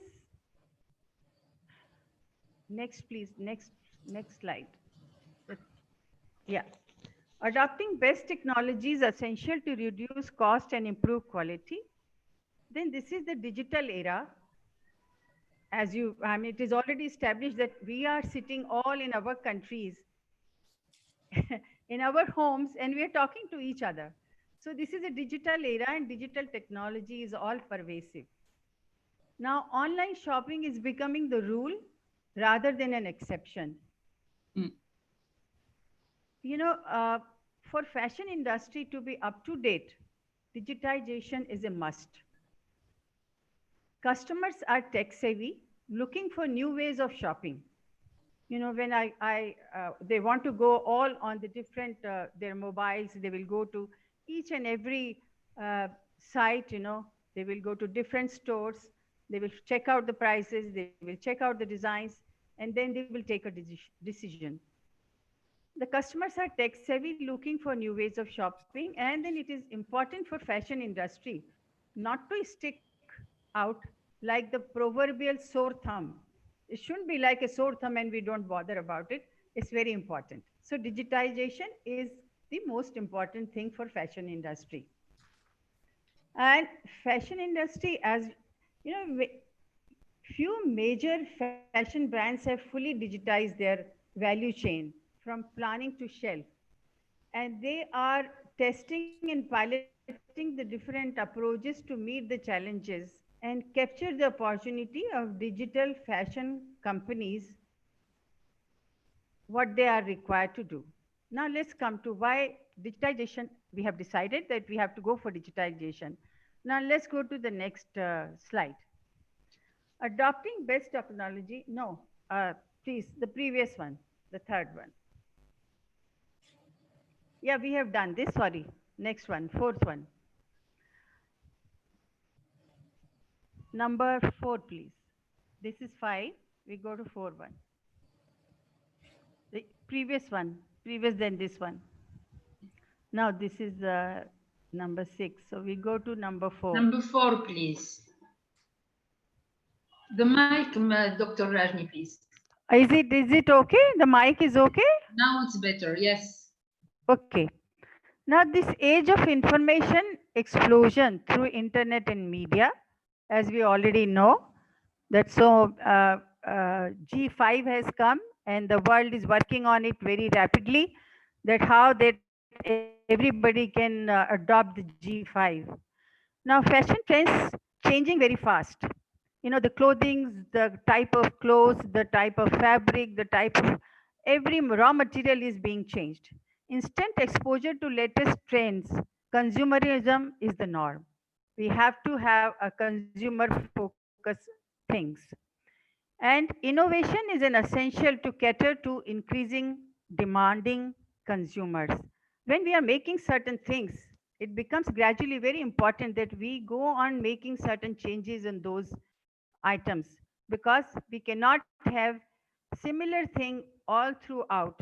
So every now and then, every year rather, we have to go on changing. Like if we go back to the 60s, it was different. When we come to 70s, it was different. We come to 80s, you know, all the youth was after MTV, and they were having everything as per the MTV. So the things are changing very fast. So innovation is essential to cater to increasingly demanding consumers. By innovating, you ensure level playing field for yourself. So you have to be in the business, and for being in the business, you have to work like what is required. Now, opportunity for MSMEs to compete with big players and globally too. This is a very good opportunity because the small players can do a lot of innovation. For big companies, of course, money is the power, but still they take time because they want to go through a system. Next slide, please.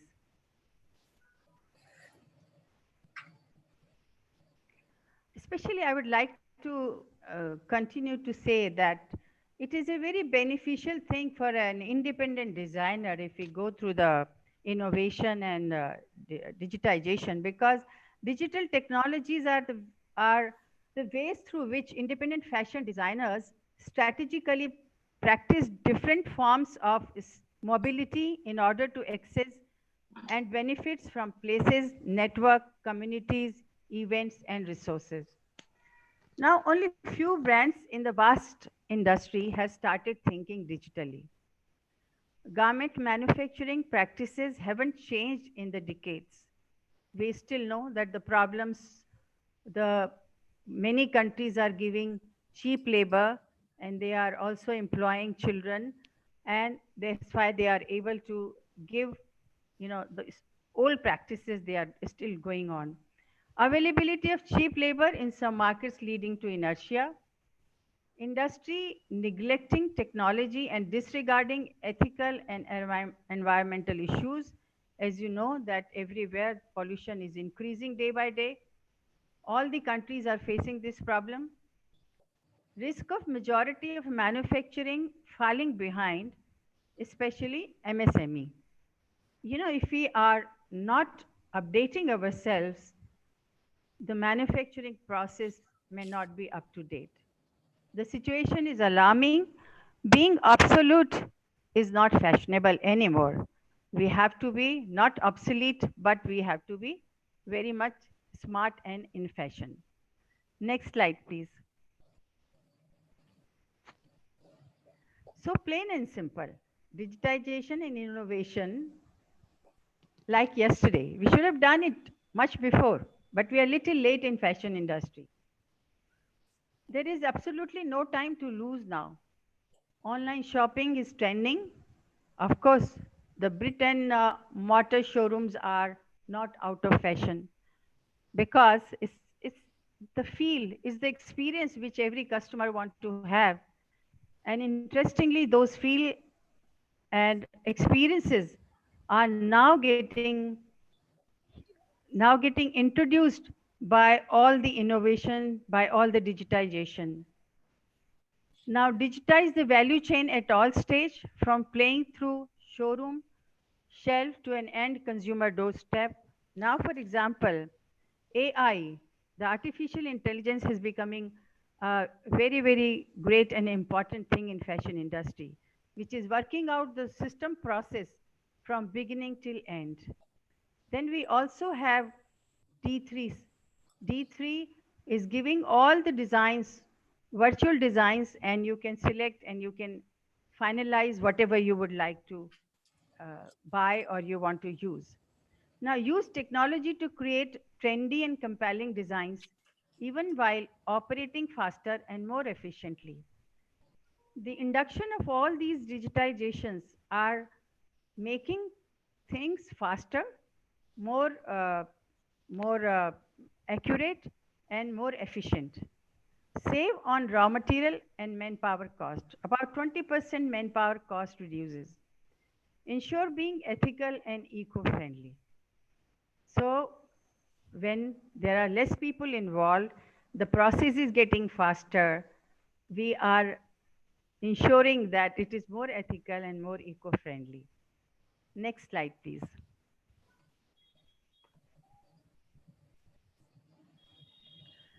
Now, emerging trends in fashion industry, digitization and innovation with cost reductions, access to virtual markets, online fashion shows, customized designs. This is becoming gradually a trend of the day. Visual presentation of apparel designs through 3D software, CLO, as I was just explaining it earlier, that for efficient working, it's very important to introduce CLO. AI-based forecasting of styles by analyzing previous and current trends. Focus on being consumer-centric. Pre-equip retailers with knowledge of shoppers' affinities and needs. You know, you will find all the details on the websites, all the details when you are buying a fabric. Even if you go to Amazon or for that matter to any other store, online store, you will find all the details are given there. And there are so many other things, you know, which are very, very beneficial. You can get it changed. You can, if you don't like the color, you can even get it changed. If you don't like the fabric, you can get it changed. Now, digital technology is taking a center stage. Search engine optimization helps buyer zero in on specific choices. Intelligent data management, the key differentiator, helps develop breakthrough ideas and disruptive strategies for the fashion industry. Now, digital printing is very important. You see, digital printing to reduce water and power consumption by 75 to 95% and minimize textile waste. Water is becoming a problem all over the world. And the pollution which comes out of it is also, you know, it can be stopped because digital printing is going from fabric, from machine to the direct fabric. So there is nothing else is involved in between. Optimization of production, small runs of particular designs becoming possible. Well, smart is becoming a buzzword. Becoming the mantra for designers, new age apparel fitted with sensors. You know, when you're buying shoes, you know, when we are buying yoga fittings, that the yoga will say that you are not taking a right posture. The yoga dress will say you're not taking a right posture. You are, I mean, there's so many sensors have come that you have to be at par with that. You're wearing a watch, you are going, they will tell you what is your speed, how many steps you have taken, how far you have gone, how many kilometers, how many calories you have reduced. So smart is becoming a mantra. Now, sustainability, the buzzword, eco-friendly materials are being used to make fabrics. We don't have to do ironing. We have to see that we can just, life is so fast.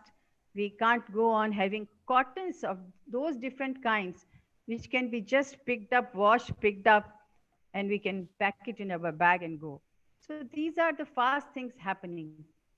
Now, next slide, please.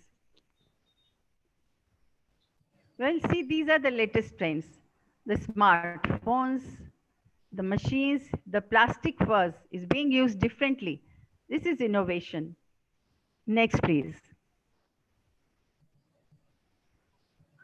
Now, factors to be wary of. Now, this is very important because we are going through globalization, we are going through digitization, but we have to be careful also. Globalization through the web is a double-edged sword. Smaller fashion designers exposed to greater number of competitors. This is a one very important issue. They are getting a lot of exposure. Brand dilution due to cheaper limitations available on same platform. No differentiation or exclusivity, unlike bricks and mortar stores. Well, buying a Chanel suit and buying another suit, the difference will be one will cost $2,000, the another will cost $500. So that is still there, and we have to, but we can buy a kind of a copy. Now, B2B marketers need to factor in varying rules and regulations in the different markets when devising marketing strategies. Designs on the web are open for all to see. Easier to copycats to steal your intellectual property. These are some points which have to one take care of. And digitization is leading to a loss of designers' human touch. And this is what Faraha Liz was talking about. Human to human touch, of course, when you're going digital is reducing. Next slide, please. Now, I'd like to talk to you about the Federation of Indian Women Entrepreneurs. This is one of the oldest organizations in the country, and this is a pioneer association in India. It started in 1993, and our mission is to promote and develop women entrepreneurship for emulation worldwide. Our vision is to provide training facilities, enterprise to enterprise cooperation within the country and outside the country, and provide greater access to latest technologies. Our objectives are, we aim to achieve customer satisfaction level to more than 75%. We achieve 95% TAT for release of test results. And we like to have less than 5% errors as seen by our customers. We are one of the very big assessing body in the country who are taking the assessment of the youth which is taking training in the country. So we make the assessment of those children, those youth, and then give them certification on behalf of the Government of India. Next slide, please. Now, how FIWE is opposed to the fashion industry? Just recently, about a month back, we did a program on digitization. And it was so well attended, I just can't explain it to you. Women empowerment, which is special focus on fashion industry, because a lot of our women are into fashion. Platforms for exchange of information on latest trends and digitization and innovative practices. This is our very important issue. Organizers, seminars and workshops on digitization, virtual networks. We are almost doing a seminar on, like Dr. Hashim has done, of course, in a worldwide manner, like people from Italy, from other places have come. But so far in India, we have been doing for Indian participants, and we are doing it almost twice in a month. Now, develop mechanism to strengthen networking amongst designers and manufacturers.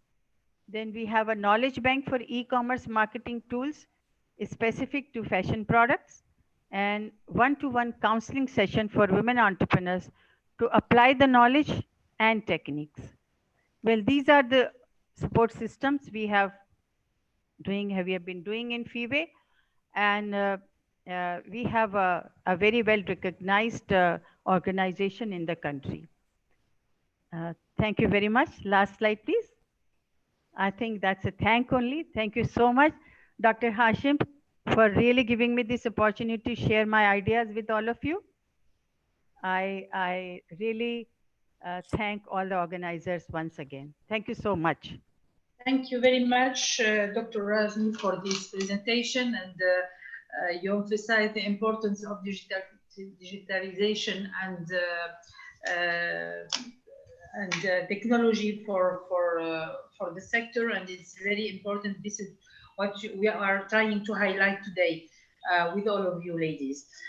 Now I will invite Dr. Faiza Mohammed Osman, who is the Director, East Africa Regional Office of the Association of African University in Sudan. She's also a head of the Department of Epidemiology, Nutrition and Refugees Health and the Institute of Endemic Disease, University of Khartoum. With training and experience in small-scale food enterprise, innovative food products, projects monitoring and evaluation, vocational training and education, MDGs. Please, Dr. Faiza, you have the floor. Yes, hello. Good afternoon for all of you. First, I would like to thank Her Excellency Sheikh Noura and Dr. Hashim Hussein from UNIDO for his continuous support and highlighted on the issue of the role of higher education in the entrepreneurship and industrial fields. I think this is the right way for economical development in globally or in all countries. I hope all of you in a good health during COVID-19 pandemics, and actually normally the world will never be the same again. So many economical crises will happen and it can affect the employability of the community. Now we are in a good time to work and to do and to modify the issue of entrepreneurship and even the issue of industrializations to help and to put our share in economical developments. And here we need to talk about the different actors for economical developments. So the producers, the educational institutions, the organization, and sponsor can work together for the developments. For fashion industry is a high economical engine. It's the third highest manufacturing industries globally after automotive and electronics. And it contributes for employment and it employs about 16 million people worldwide and generate over 1.5 trillion euros annually.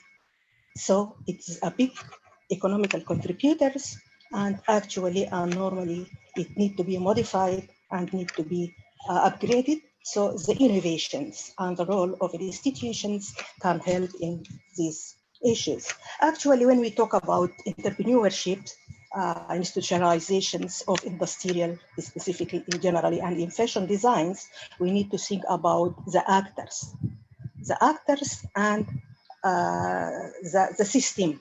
And I'm happy that some of the presenters highlighted the issue of a value chain. So fashion is a multidisciplinary, and normally multidisciplinary consists of a scientific arm and other regulatory matters. So there is a materials, designs, manufacturing, engineering, and also there is a regulatory matters. So once you have a product, that means you have a patent and you need to think about the intellectual properties and country regulation and guidance.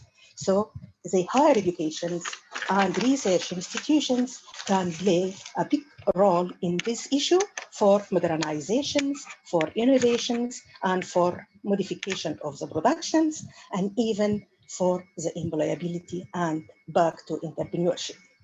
So higher education can create the way into job market by becoming self-employment. And this is a very important issue in the time of post-COVID-19 all over the world. Because, as I said, the economics of the country will be deteriorated and there will be a big gap in the employment.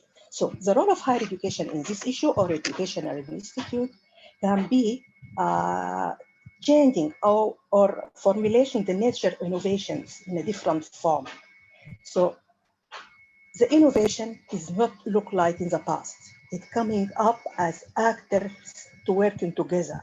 So if you want to innovate, different actors in a specific field need to work together in order to get up these valuable issues. Practical-based education and education for knowledge and skill development is a new matter. So the normal educational strategies at an institution has been changed as a result of a research and evaluation that have been done over the world. So it must be changed to skills education rather than formal knowledge educations. Also from knowledge centered to knowledge center, from knowledge to safety skill center is very important issues, and this also had been considered in most of institutions and universities. They plan to upgrade and improve the educational strategy in order to produce a skilled entrepreneur, because entrepreneurship is a multidisciplinary.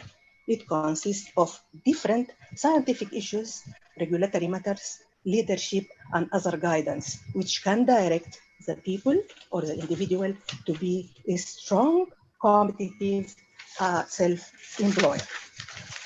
Innovations is a key for future.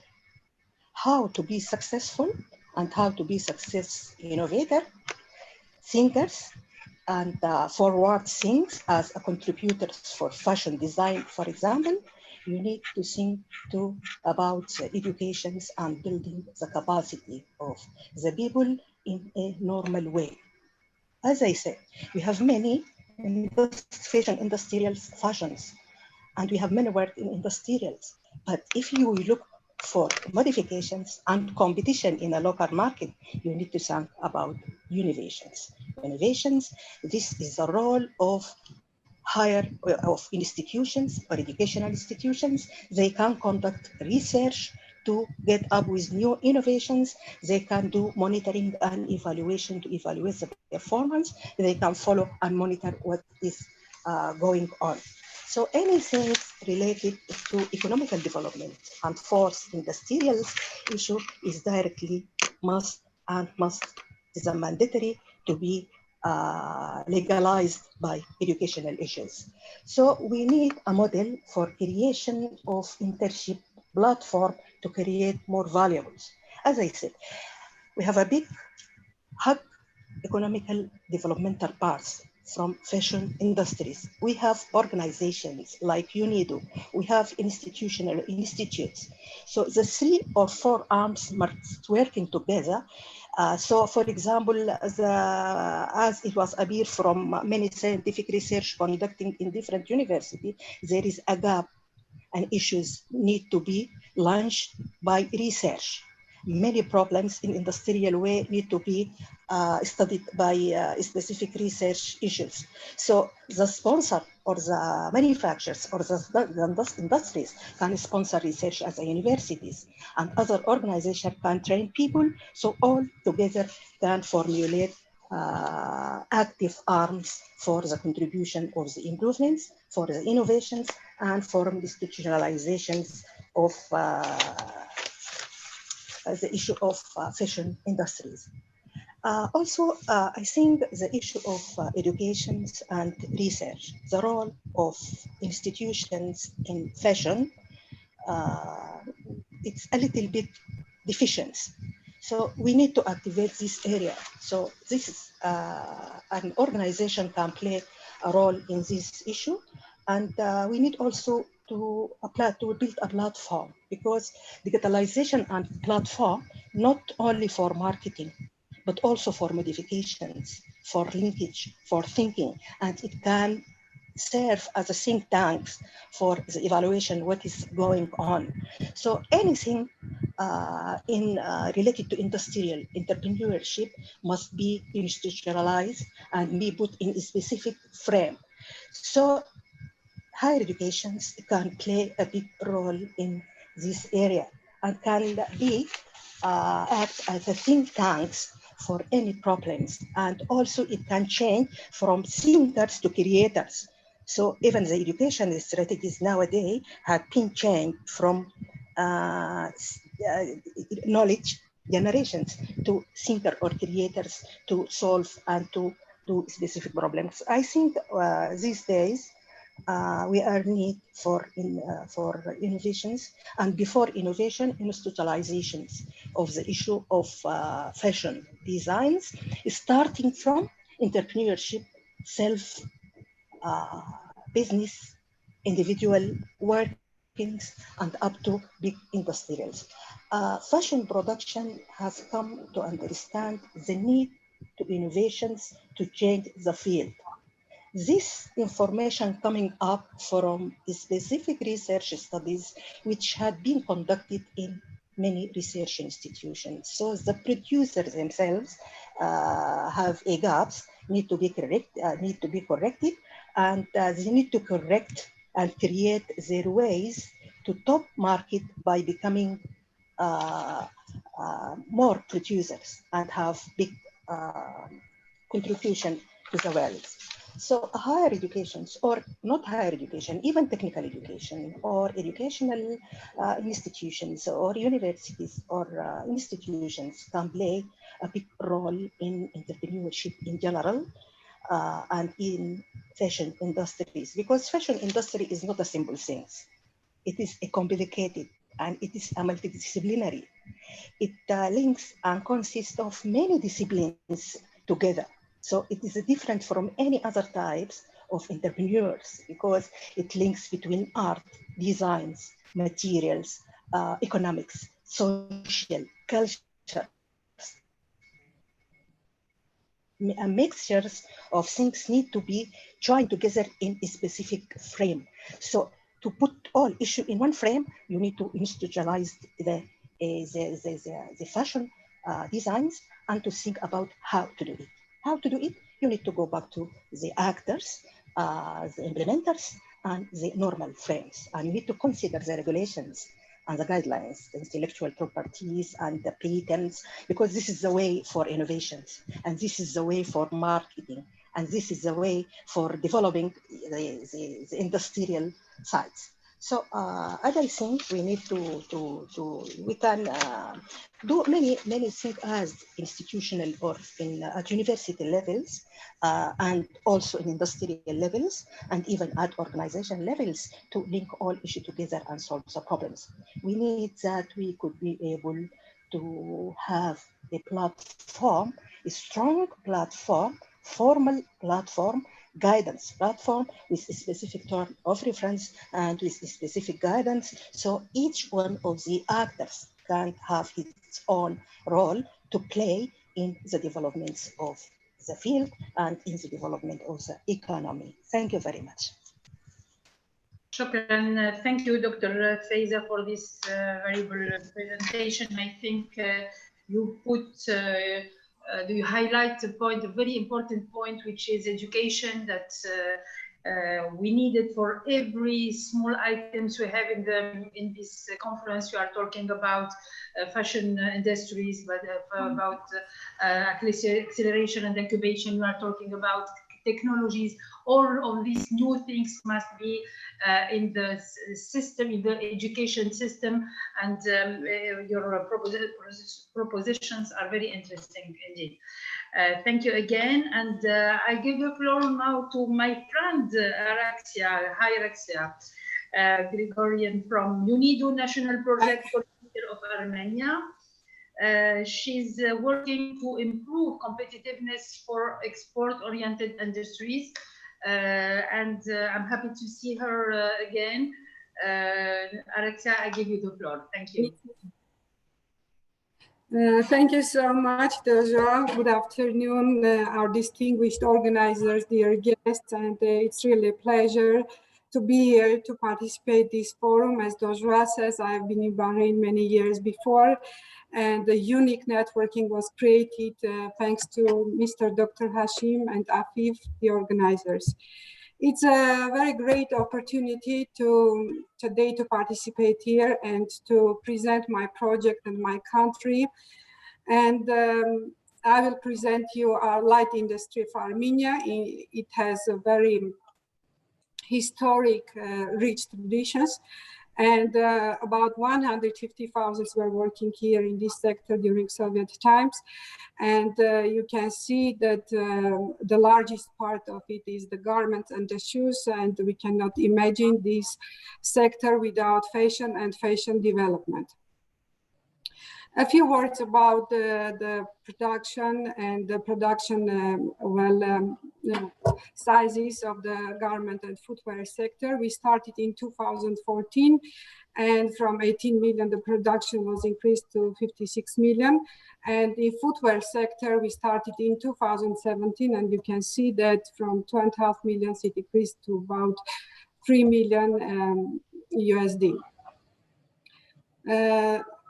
We are exporting mainly our production to Russian generation. 55% is going to Russia, and the rest is going to Italy and Germany.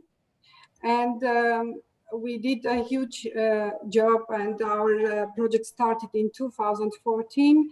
At first, we worked only in Yerevan with 8 garment producers. Then we enlarged our activities, and we started to work with also footwear producers, and the number of our garment producers also were increased. So we had 25 garment and footwear producers all in all.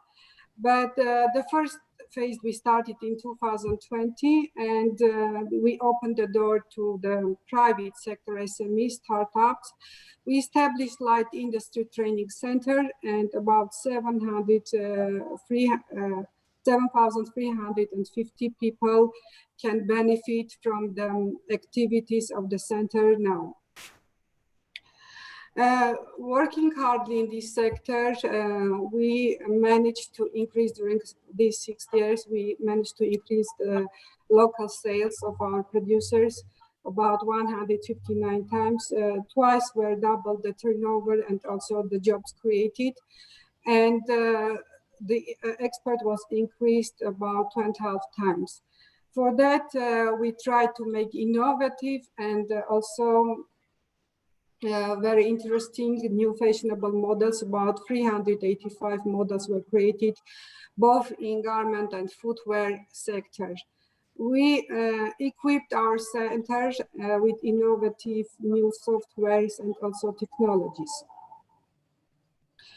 UNIDO project is strongly contributed to women empowerment, and we are organizing a new innovative workshops and also trainings for the women. And we had about 800 women participants in our workshops in pattern making, in design improving, in fabric and yarns, in production planning, in management, and also in creating the expert consortium. We created expert consortium with garment and shoe producers. During this COVID-19, what we had to do, we had to replace our offline trainings to online trainings.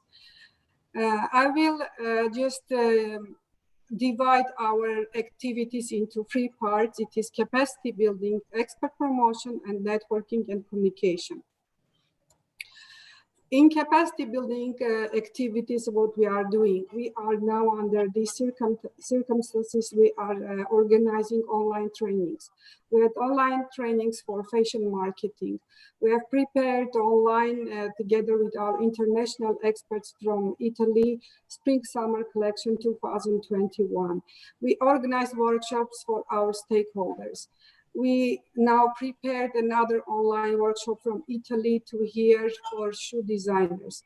And we are continuously working, helping our companies in legal, in financial, other issues, but we are doing it online. What else can we do?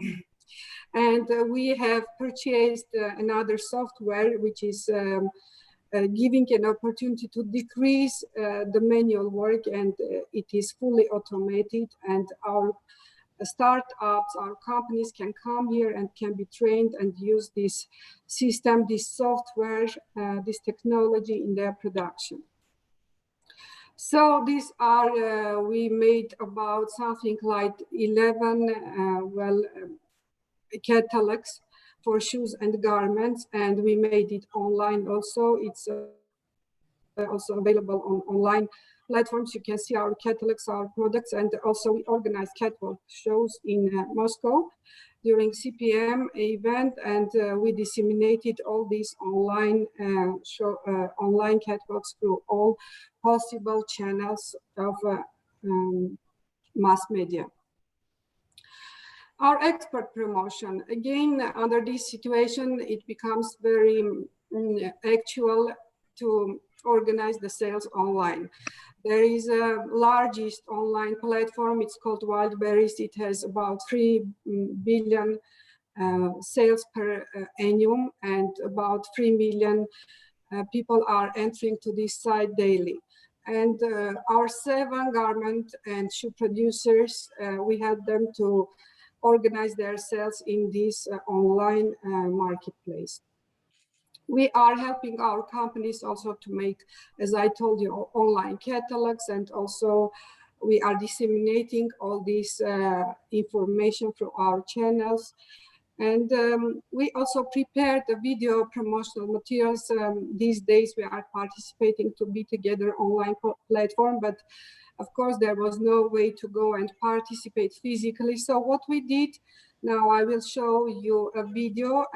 We prepared video materials and we are presenting our company. So with these videos, you can see that we are showing our companies, what equipment they have, what are their production facilities, how is planned the market, the production there.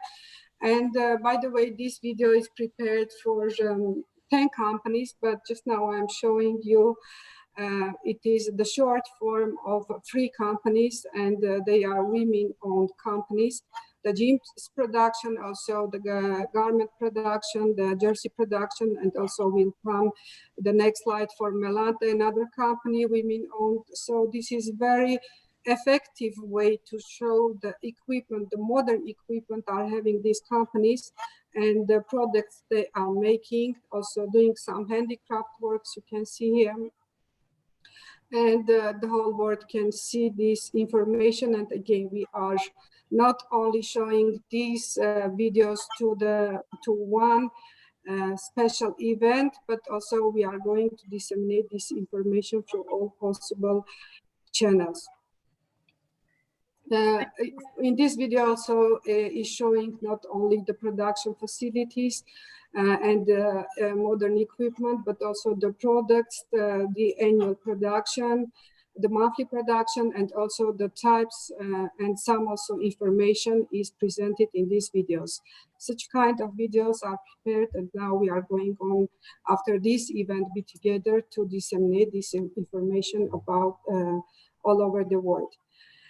Coming back to network and communication, this is the hardest part under this during COVID, because you know Armenians are warm people. We like to meet people face to face. We like to hug them and to become friends, as now we are friends with the Joie. So what we are doing, again, we are participating to these events through Zoom, through another virtual means of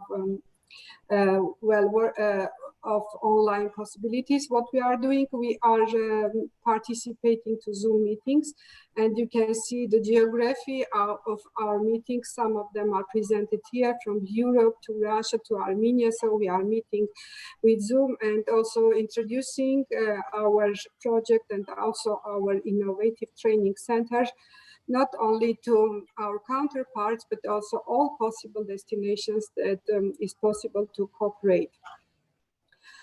These are some slides, pictures from our center. We have recently opened it, and you can see also the innovative technologies here. The softwares we are using here for shoes, both also for garments, and this is a very unique opportunity for all startups and also for students to come here and to learn, to see how it's working, how you can work with the new technologies, because you know there is a gap between the universities and also the productions. In universities you cannot see this kind of modern equipments, but here they can come, they can learn how to work, and they can apply their knowledge already in the production, so they are prepared. And last but not least, what are the digital innovations in fashion? You can see Louis Vuitton bag with a special monogram handbag with a special flexible digital screen. You can see the virtual fitting room. By the way, this virtual fitting room was prepared by one of the largest chains, 5 Pockets, to whom our companies are exporting the product. The virtual mirror, again, is very interesting IT solution in this world. And also you can see, as you may know, maybe the first collection was made by Carling, Sweden, and now they are selling this new collection. And also the dress you can see here in the middle, it was not existing, it was virtual, but again, it was sold by 9,500 USD. We can see these all new trends, digital new trends that will happen, and we will see these next coming years. And the catwalk, the last catwalk, you can see that it's just this catwalk is very virtual, it's not existing. So these challenges we must face, and we must see what we can do in future to be innovative and to digitalize the fashion. Thank you so much. It was so nice opportunity to participate, and I tried to be short, yeah, and to present our project and also the features of the new innovative digital fashion. Thank you very much. Ladies and gentlemen, we are exceeding the time, but I will give the floor very quickly to Mrs. Sarvinos from UNIDO Tajikistan. Please, Mrs. Sarvinos, we need to close the session, so please be very brief. Thank you.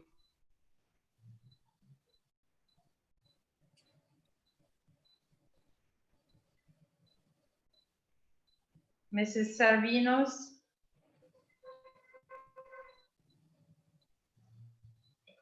Mrs.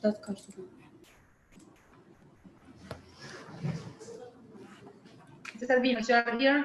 Hello, do you hear me? Yes, please. Yeah, hello everyone. Thank you for your invitation, for your organization.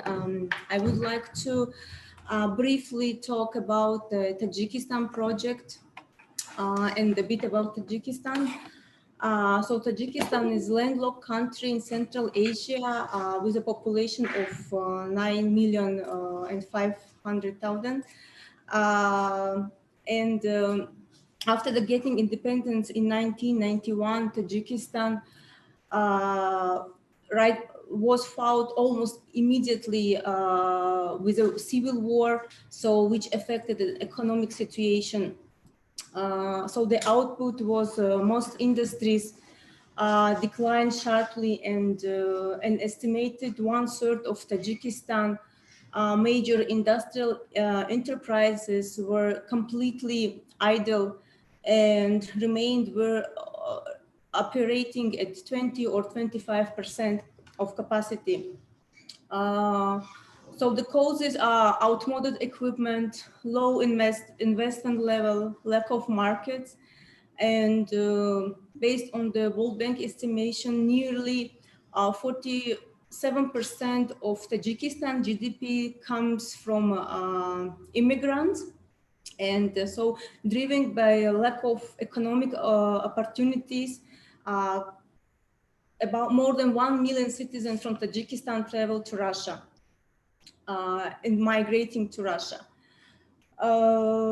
So high male labor migration means that women are engaged in earning income and managing business themselves. So Tajikistan has adopted very favorable laws such as equal right to land, property, and access to bank loans to unleash economic potential of women. So UNIDO project in Tajikistan supports beneficiary enterprises, economic empowerment, and 80% of these companies working are women.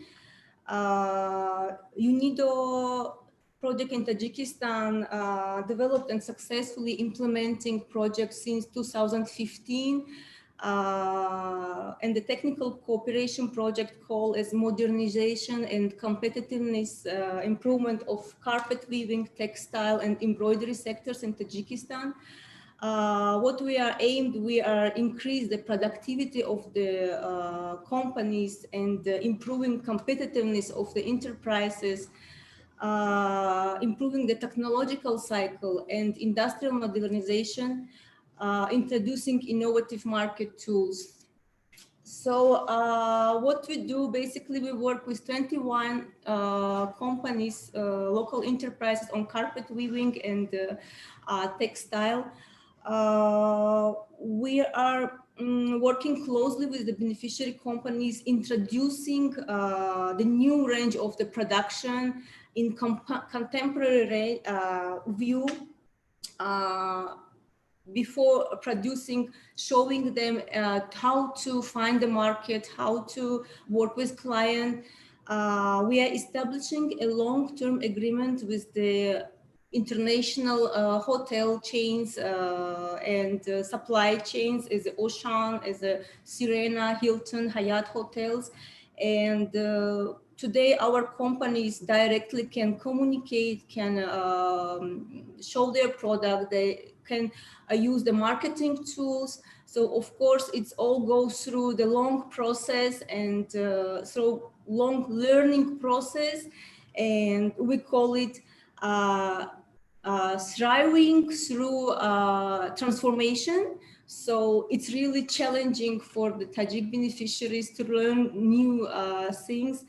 So we are trying to promote their products and to bring it in very qualitative view to be demanded in the market. So under the project, we created a national brand called Lao Textiles, which unites all 21 beneficiary enterprises. And we are participating, promoting the products in international fairs and expos. If you allow me, I want to share the photos. Very quickly, please. So, yes, it's really just to show, yeah, how can I present that as well?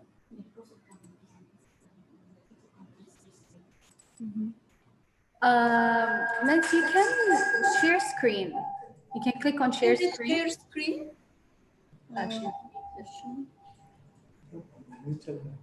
down in the toolbox.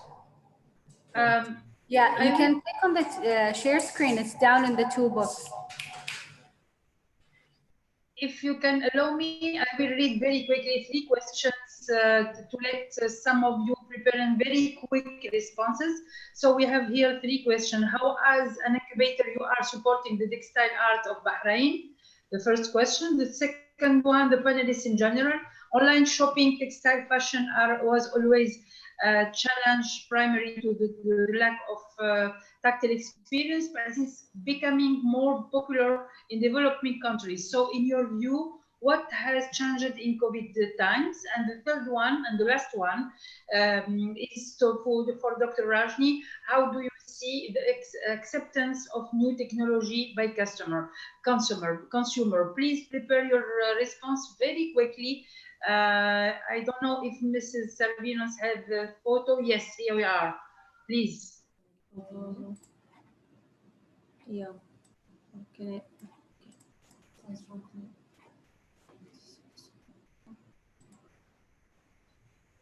Can we go forward, please, Mrs. Yes, this is the product. What we produce, this hand woven carpets. Actually, what we do in order to not lose and not forget the culture and tradition of Tajikistan, we are using the traditional ornaments, patterns, and modernize it and bring it in a new view, in a new shape and a new product. This was very interesting new thing for our beneficiaries, because at first they did not believe that this kind of product will be in demand and will be bought in the market. But when we firstly produced it and we showed it, and when they saw that they are getting product contracts and they see the profit, they really started to be motivated. They are open to work now. They are open to share ideas. They are open to learn. And it's very, how to say, it's very, it makes us really happy to see how the women, how the people are engaged and how they want to go forward and develop their businesses. Thank you very much. Thank you, Mrs. Sarvinos. Thank you. Very quickly, I give the floor to Dr. Rajni to respond to the last question, perhaps. Well, I just prepared it. You know, I feel that. Just the mic, please, and Yeah. With easy access to the internet on smartphones, consumers no longer solely depend on stores for price and product guidance. Scanning barcodes, logging on to social network sites, and visiting retail shops, etc., have given more power to customer. Now, digital channels are everywhere now, and young shoppers increasingly rely on digital tools to find details regarding competitive prices, overall personal budget, size, and colors available. So they prefer online shopping, and it is very beneficial to customer. Nowadays, like COVID is all around, and we do not want to go for shopping in the malls and other places. It's so nice, you know, sitting at home, we just are looking for some kind of footwear or some kind of a fabric or some dresses for ourselves, and online sitting, we can just go around, buy something for ourselves. So it's very, consumers are taking it in a most positive manner. Thank you. Thank you very much. Someone else for the one of the question, please, before we close this session. For the first question. The first question was about the incubation. How do you support fashion? How your incubator is supporting the textile art of Bahrain? Yes, we have in Bahrain Fashion Incubator. We made a very strong collaboration between the weavers in Bani Jamra.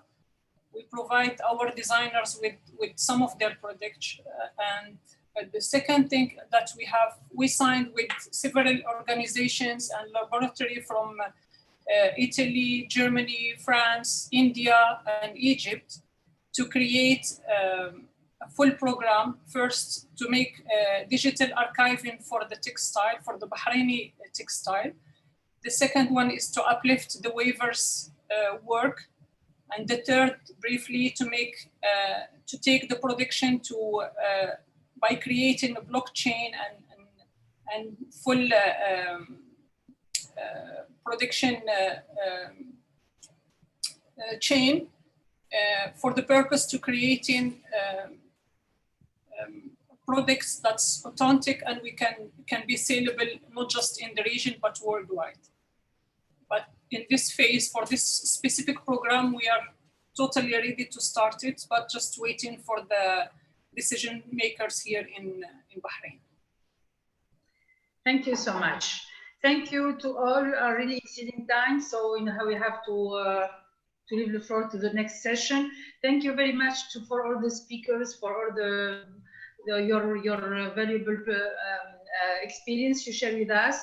Thanks to UNIDO, to Meidpoint Training Center, and happy to be with you today and say goodbye to all of you. Thank you. Thank you. Thank you all the panelists. Thank you very much, Dr. Hashim. Thank you, Nain. Thank you all, please.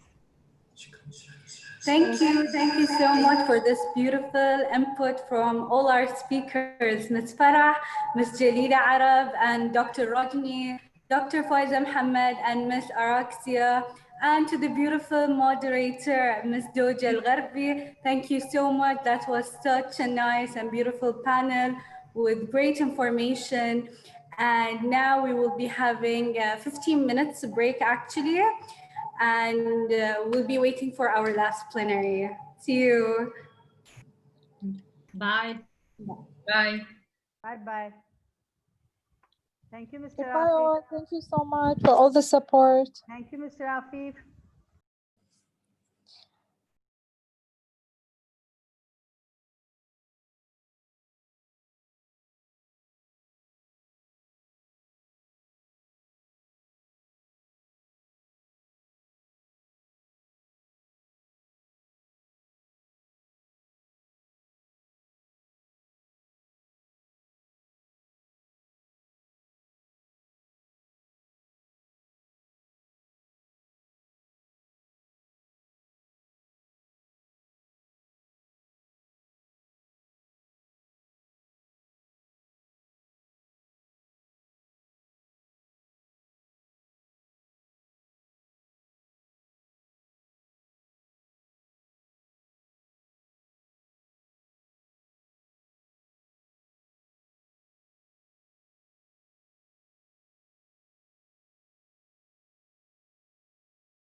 Welcome back, everyone.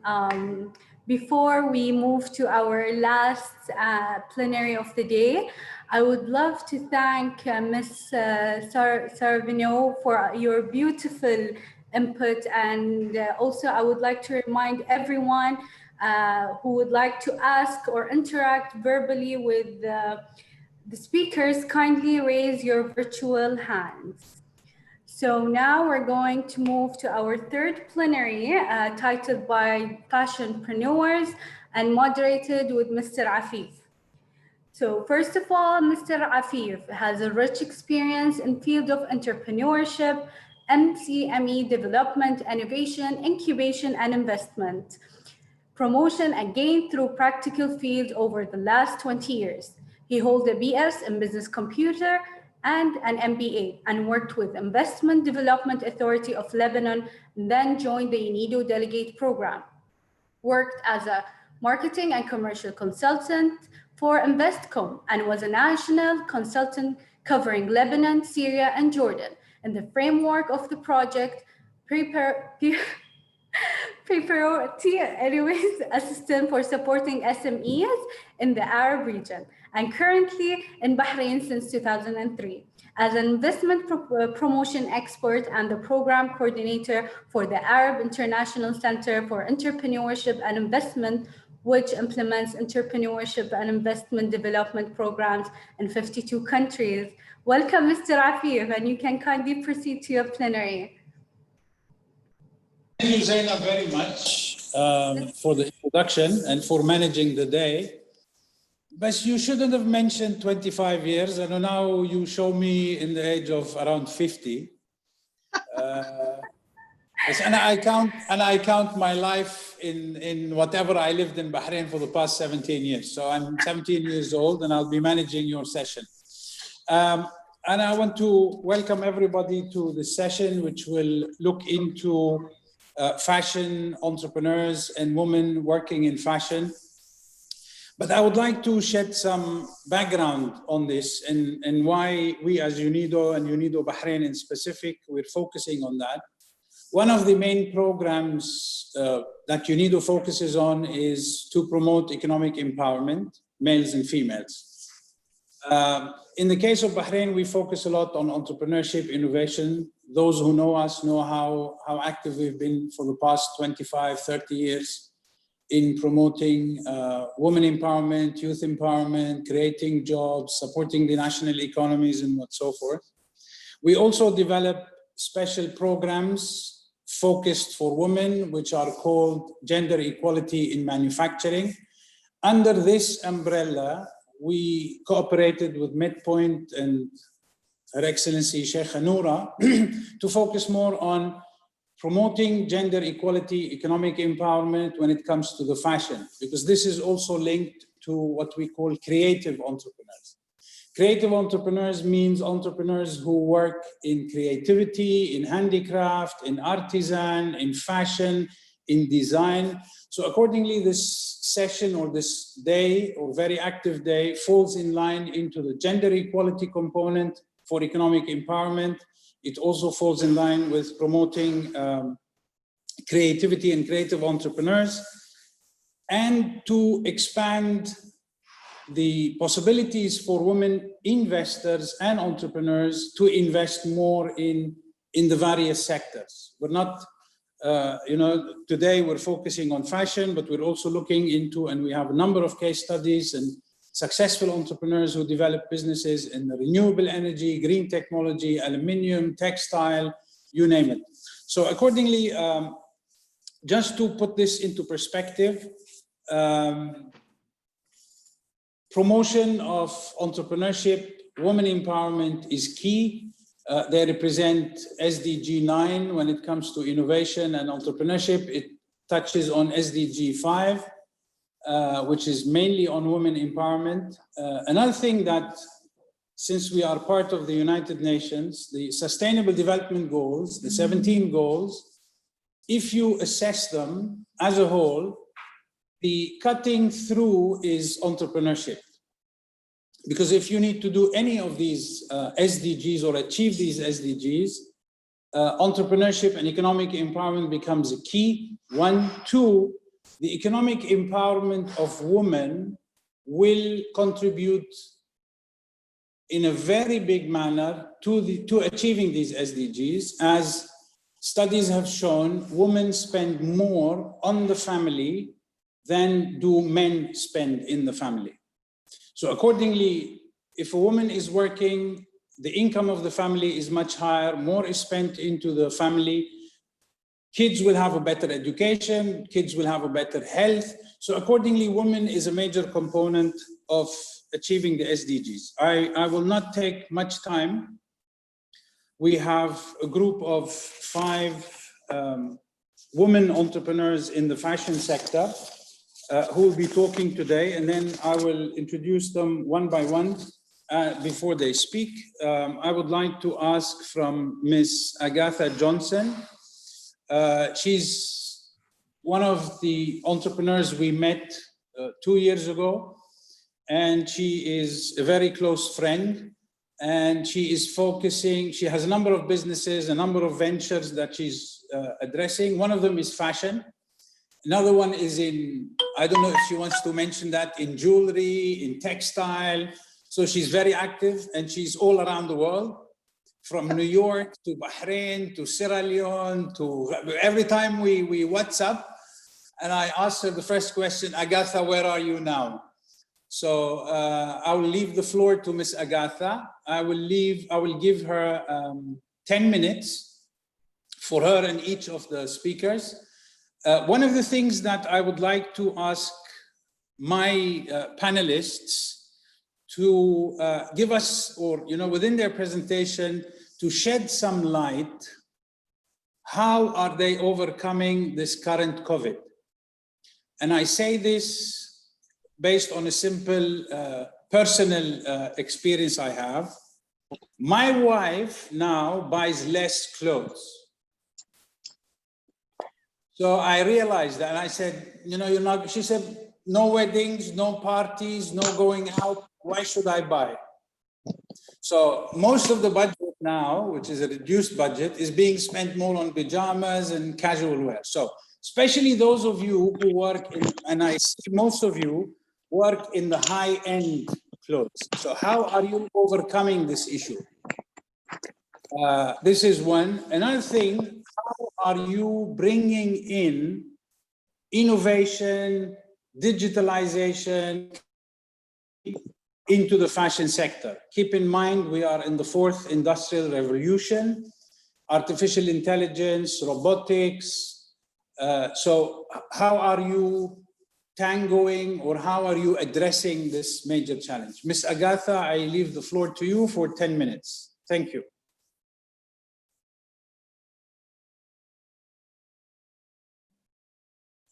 Ms. Agatha, please unmute your microphone.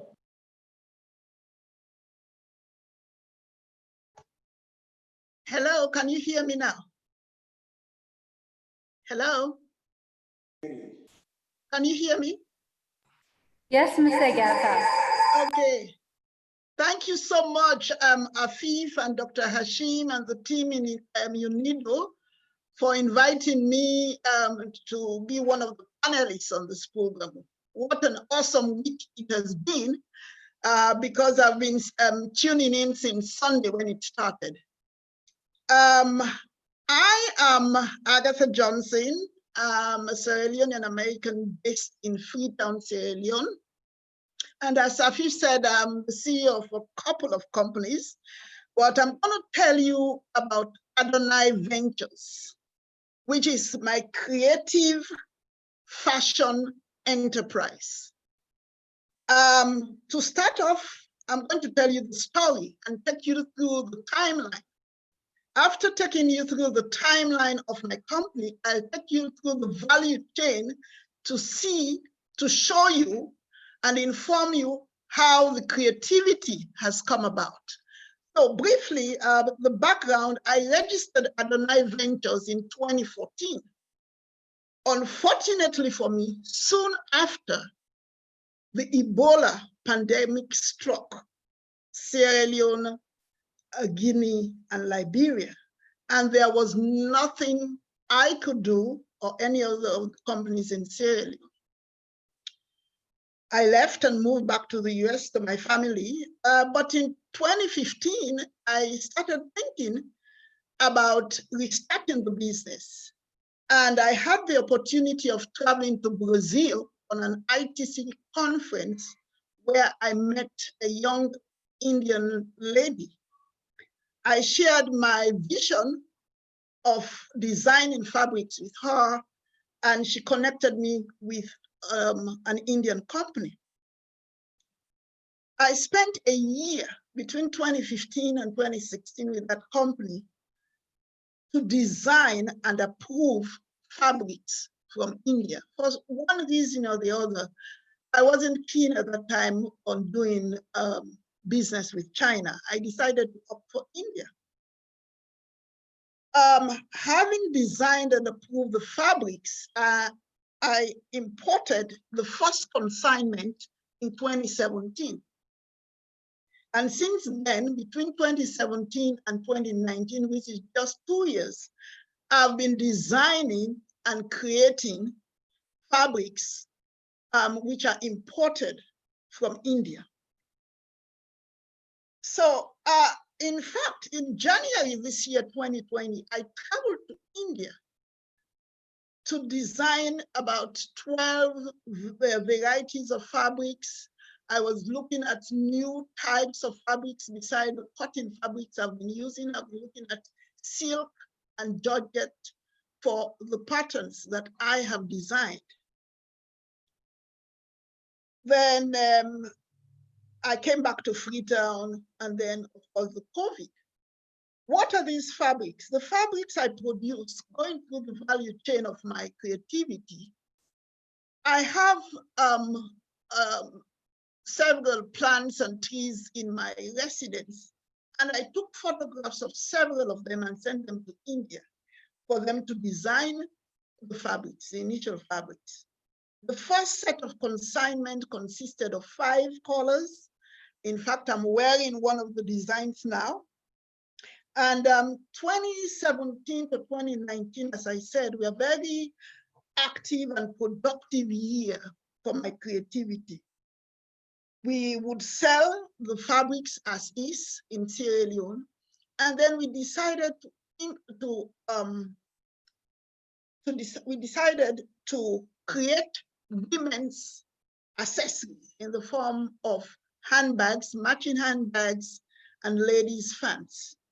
These we sold very well in Sierra Leone. We attended an exhibition in Lagos in 2018. We've been exporting to London and the US, particularly Chicago, where my daughter and the family live. It's been very successful. We have an Instagram page, Boutique Adonai, very, very successful.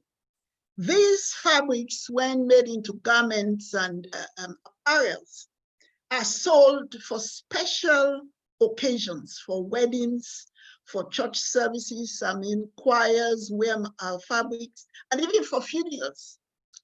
Amazingly, in 2018, the Miss Sierra Leone, the winner of Miss Sierra Leone competition, designed her winning outfit with my fabric. So that was a big plus to us.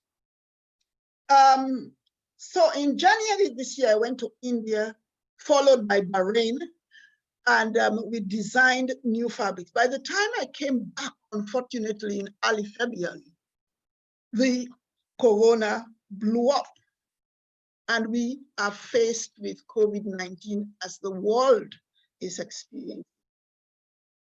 The impact of that is, I need not say, we had to close down our production. I had a huge order of outfits of about 50 pieces for the US. I couldn't, although we were able to complete the production, we could not ship them to the US. The production of accessories were terminated. As Afif said earlier, there are no church services, there are no weddings, nobody buys fashion items or accessories. So we are quote unquote stuck. The most difficult aspect, I was thinking of ordering a container load of fabrics from India on my return to freedom. I couldn't do that. My producers understand because they are also experiencing the impact of the coronavirus in India. But we are all hoping and praying that come August, September this year, things would have improved and we will get back to business. However, we have not just sat back looking through the window, hoping for things to come. How have we coped? How are we going to cope and plan for upcoming months and years post-COVID? I decided, based on the statistics, based on the global economy, to set up post-COVID-19 a garment factory, because between 2017 and 2019, I can assure you, it was not a large-scale factory I was operating. It was very small scale. But I've decided to take the challenge and set up a medium-sized factory to focus on PPE products in addition to the fashion. The fashion will be there. I will continue to design the fabrics and create the garments. I'm sure post-COVID, the orders will increase for our garments. Sierra Leone is one of the 40 countries that should benefit from the AGOA protocol of the US government. Unfortunately, since the AGOA was initiated in 2000, that's 20 years ago, the country has not benefited, or no one has taken advantage of the tax breaks that the AGOA presents. So my goal post-COVID, Adonai Ventures will be the first company from Sierra Leone that will be manufacturing fashion and PPE equipment and ship and export to the US under AGOA. That is our goal. And we have started the planning, the business plan is there. Everything is almost ready. We are negotiating land and equipment, and we are just waiting for all the doors to be opened literally for us to start. We will be producing, as I said, fashion items as we have been doing, and then PPE. Our vision going forward post-COVID is to transform Sierra Leone from being an importer of used clothing to an exporter of value-added garments. Our mission is to set up the factory and produce these outfits, as I mentioned. As we plan for the factory, we are also planning to set up a robust website with online measurement charts for men, women, and children, for catalogs and brochures of our designs. People will be able to select the fabrics, send their measurements to us and the designs, and we'll be able to produce them and ship them to them wherever they are in the world. We will have 3D designs on the website. We'll have e-commerce capabilities for online shopping. We'll have online fashion shows and videos. And of course, we will look at the logistics for shipment by sea, air, and of course, facilities like theater. So we are really planning. Our innovation we are bringing innovation into the fashion sector in Sierra Leone through these digital platforms. We will look at other digital platforms that we can sell our products on, like Amazon, of course, and Alibaba. And there is Jumia group, which covers 11 African countries. We will be connecting with them to see how we can sell our products. So that's about all I need to say. Yes, we are not selling any clothing at the moment, but we hope in a couple of weeks or months we will restart our product. Thank you very much. Thank you, Ms. Agatha, for your intervention and your presentation, and for your punctuality in ending exactly at 10 minutes, 02 milliseconds, which is really appreciated. I just want to just simply give you a few points, or to share with you some of the few points I grasped from Ms. Agatha, is that entrepreneurs have to take and accept the challenge. And it's really astonishing to know that somebody in COVID saying, I want to open a factory, and I'm opening a factory, and I'm finalizing my paperwork. So this shows the level of commitment entrepreneurs have and need to have. And I can tell you this, for the past 20 years working with entrepreneurs, males and females, women are much more accepting challenge and overcoming these challenges than males do. And I'm saying this in front of you, as most of you are female, so we can talk freely without the availability of any man. Another thing that I want to highlight, in which Agatha touched on, is that the need to move from virtual business as usual. I open a shop, I do decoration, and then people will walk in and have a look. People now in this part of the world, and especially in developing countries, are moving very quickly in moving from physical shops into virtual shops. We used to question this. How much will the Arab world and Africa, be able to... Can you hear me? Yes, yeah, go ahead. We had a small disconnection. So we had the big question, and everybody talks about artificial intelligence, digitalization. We say, we're not prepared. We don't feel that developing countries are prepared for that. This COVID had a positive on this, is that it forced everyone to start thinking outside the box. 95% of people today buy online, although buying online was not something that everybody was doing. So this is another thing. Lastly, I want to mention one thing on Sierra Leone.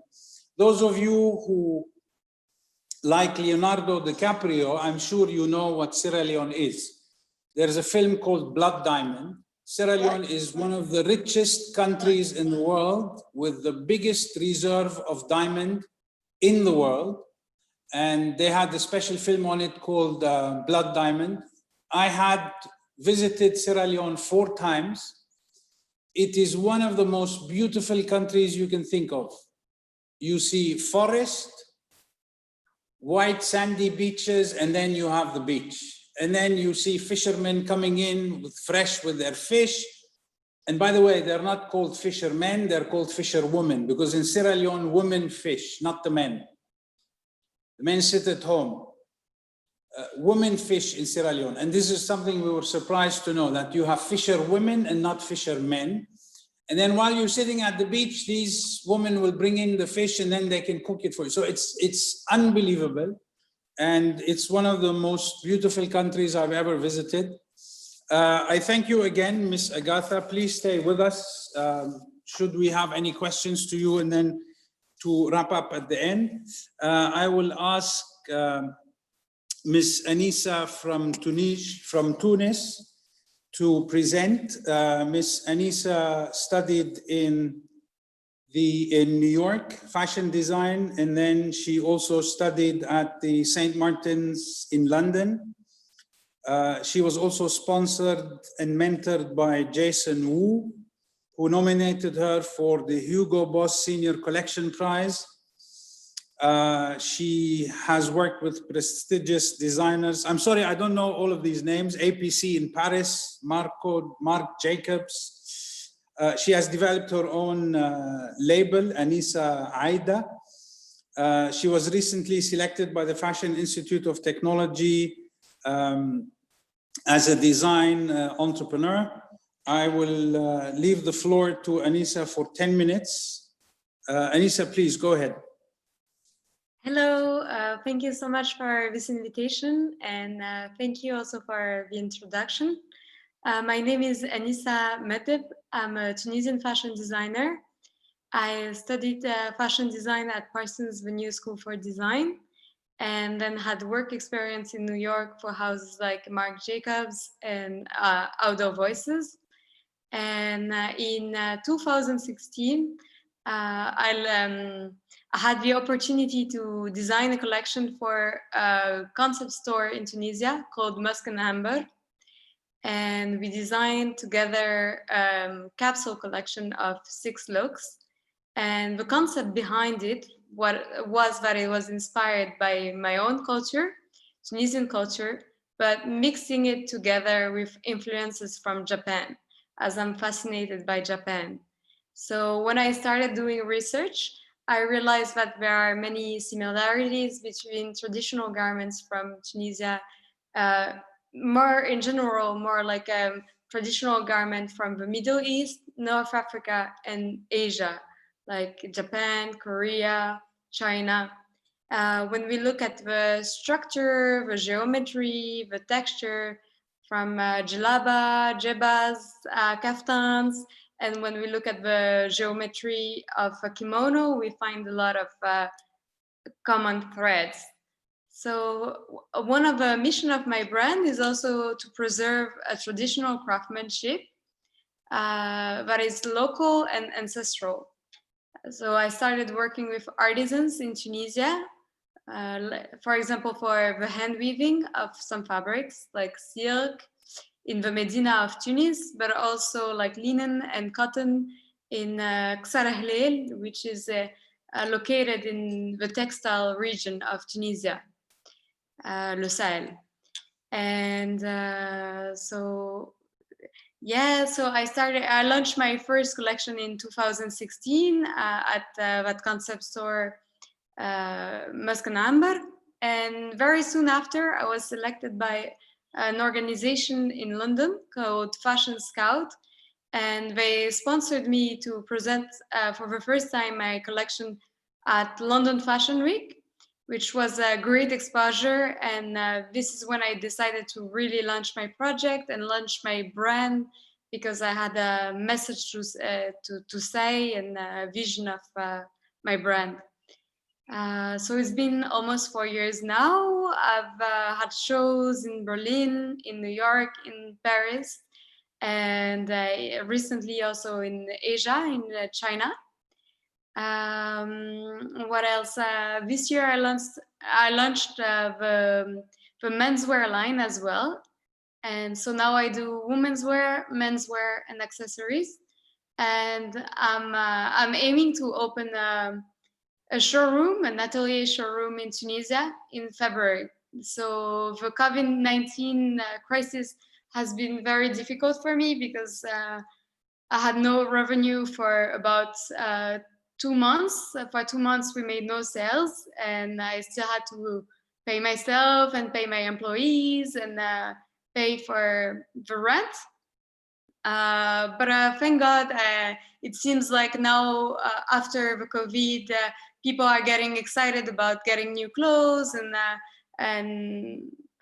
I know COVID-19 is not over everywhere in the world, but in Tunisia it's going better now.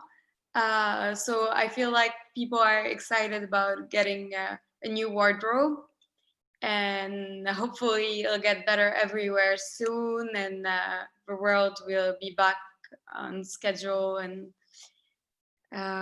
about the other question that you asked about innovation and digitalization. So I launched my e-commerce website in 2018, and I'm constantly working on it. And we are using SEO techniques to improve the exposure and visibility of my website. And I'm also very active on social media for my brand. I think communication is key to this era we're going through, and it's very important to communicate on how we produce our clothes, who's behind it, who's sewing it, and I think the customer should be aware of this, and it's really the storytelling that is going to differentiate a brand from another. Thank you so much for listening to me. Lisa, I just want to highlight, allow me to do that, to highlight just 2 points that I was able to, foresee. The issue of fusion, and this leads to creativity, linking designs from the Maghreb and linking it with the Japanese styles, and then having the background of Europe. So this allows you to create a kind of fusion, and this is in itself is creativity. Fashion is a very design-oriented industry. The final product is good, but what comes into the development of the design, development of the concept, this is really interesting. Another point that I really liked is that she started to diversify from simply focusing on women fashion. We men, we also want to wear nice fancy clothes, and we would like to spend money on fancy suits and ties and whatever. Maybe now, I don't know, Anissa, if you can answer on that, maybe now there should be some special line of design for masks. Yeah, exactly. So during the lockdown, at the beginning, I started sewing myself at home on my own sewing machine, some masks for my family, my friends. And at the same time, I started posting some pictures on social media. And actually, people started like emailing me and messaging me on social media, and there was so much demand. So as soon as we weren't on lockdown anymore, which was around May 15 here in Tunisia, I started giving the concept stores locally, I started giving them my mask to sell. And then also I shipped some masks internationally, so I had demand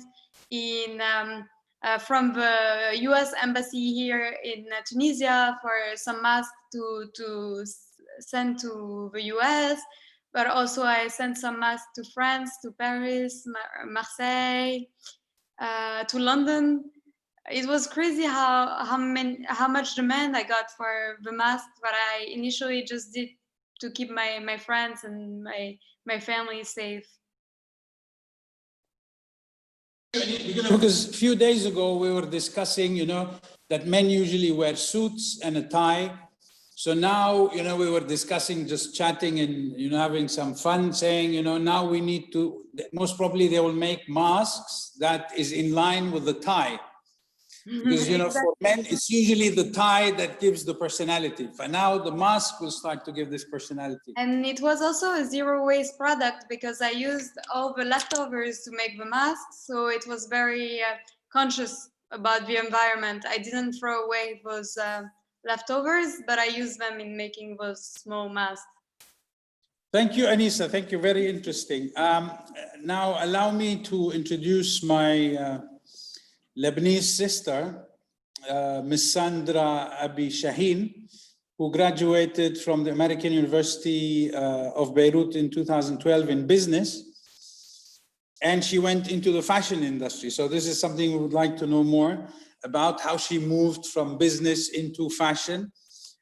She has worked with Chanel, Karl Lagerfeld, Dolce & Gabbana, and a few more names that I don't know how to pronounce, honestly, and I'm not gonna make fun of myself and try to pronounce them. Dior Men is very straightforward.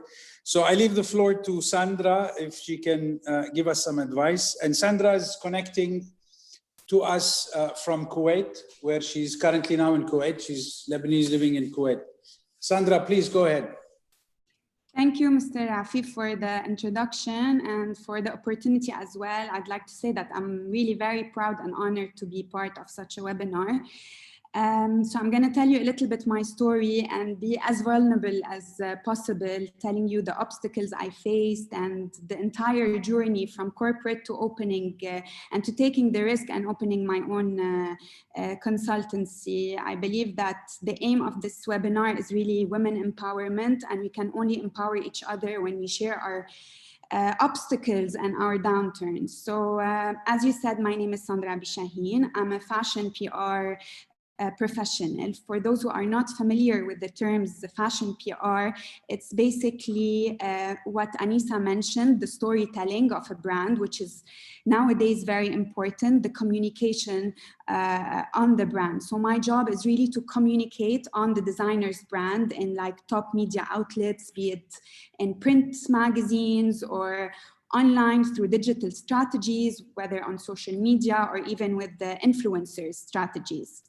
So I graduated from the American University of Beirut in 2012. And as soon as I graduated, I joined an advertising company called Leo Burnett in Beirut. And I worked there for almost nearly a year. But I always was super intrigued by the fashion industry. I knew I would belong there. And I wanted something that would really combine both communication and PR. And somehow I got the opportunity to intern at Chanel press office in Dubai.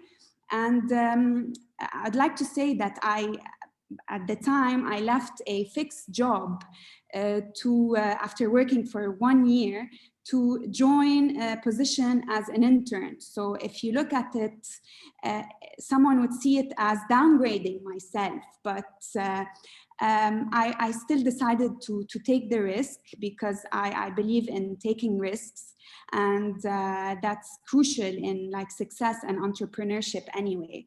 So I took that risk. I left Beirut behind and I moved to Dubai, where I started as an intern at Chanel, where honestly the first 3 months I was only steaming clothes in the back office. And I did doubt that decision, to be very honest with you. I doubted that what was I doing? I just left a very good job in Beirut to steam clothes in a back office in Dubai without my family, without my close friends around me. But that's another thing that I want to highlight in the fashion industry, because people see all the glam and they see the fashion shows and the shoots and all that. But really, if you want to work in fashion, you need to start from the bottom. And the bottom is really starting an internship, doing the back office job, and yeah, like being very hands-on on the ground. So I did that for 3 months. And as I said, I doubted my decision, but somehow deep inside, I knew that it will pay off in a way. So, and it did pay off, because fast forward 3 months, Chanel announced that they would be doing an international fashion show in Dubai, which honestly was a turning point in my career, because I moved from that little intern who was really opening boxes and steaming clothes to working on one of the biggest international fashion shows in the presence of the late Mr. Karl Lagerfeld. And that really put me in the front line. I was really handling it connected me to a lot of people. It opened a lot of doors for me. As I said, my job is in communication, so it's really working very closely with editors-in-chief of top magazines. And that opportunity, that show at Chanel really gave me this exposure. After Chanel, I then moved to a big retailer in Dubai, Altair, where I worked on a portfolio of big brands. And but I still felt that I still wanted to get that exposure within a big fashion house. And this is when I remember networking so much on LinkedIn. And this is another message I want to convey to all the young girls who keep on asking me, how did I land this job? How did I get the job? my only advice would be to network as much as possible, especially LinkedIn. Honestly, LinkedIn is a gem. I remember like talking to people, stalking people, because you can apply, like you can apply to a job online, but it doesn't really get you anywhere. Networking is really key, and not being shy to message people and to ask them. And this is how I landed my next job, which was the fashion PR executive role at Dior head office in the Middle East region. And I remember messaging my ex-manager, who's now watching me on this panel, Sandra, hi, who has been a great support for me throughout my career. And I remember messaging her and asking her for an opportunity. And at the time, there wasn't any opportunity, but I kept this in my mind, and I kept the idea of moving to a big multinational a brand in mind up until this opportunity came along. And I was contacted by Dior, and then I moved as a PR executive there, where honestly I lived the most exquisite 4 years of my career life. I got to really travel to fashion shows, attend international shoots and events, and it was honestly a very big boost for me career-wise. And then personal life happened. So I had to give up the job with a very heavy heart, because my back then fiance still works in Kuwait. So I had to make the decision to leave my job and move to Kuwait for personal reasons. And I won't lie to you here, because I really felt that I'm giving up and jeopardizing my career for my personal life. And here's another challenge that everyone would face, especially in the Middle East region, because we're always expected to do the compromise and to give up on that career. Although I knew back then that I'm doing it for the right reason, and I'm happy that I did it. But at that point, I was a bit scared on my career. Nevertheless, I never stopped working since leaving Dior two years ago.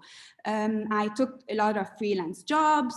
Financially, I was honestly making more money, but it was never about the money for me. I wanted the exposure, the bigger exposure. And when you work for brands like Chanel and Dior, you set your standards really high.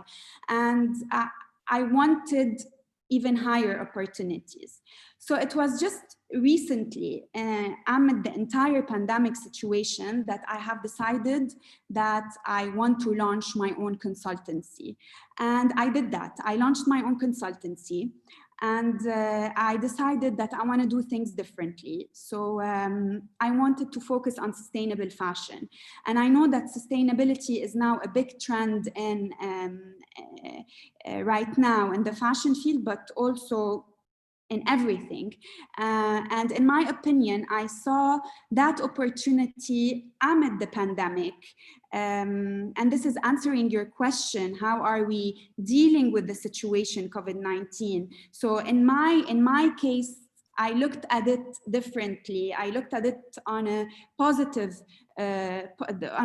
side and a positive note, because I believe that there are always opportunities even in downturns. So my opportunity was really to enter the market by introducing sustainable brands to the region.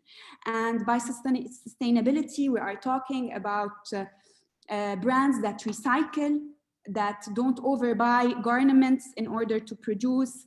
As you mentioned, Mr. Afif, your wife realized that she needed less clothes.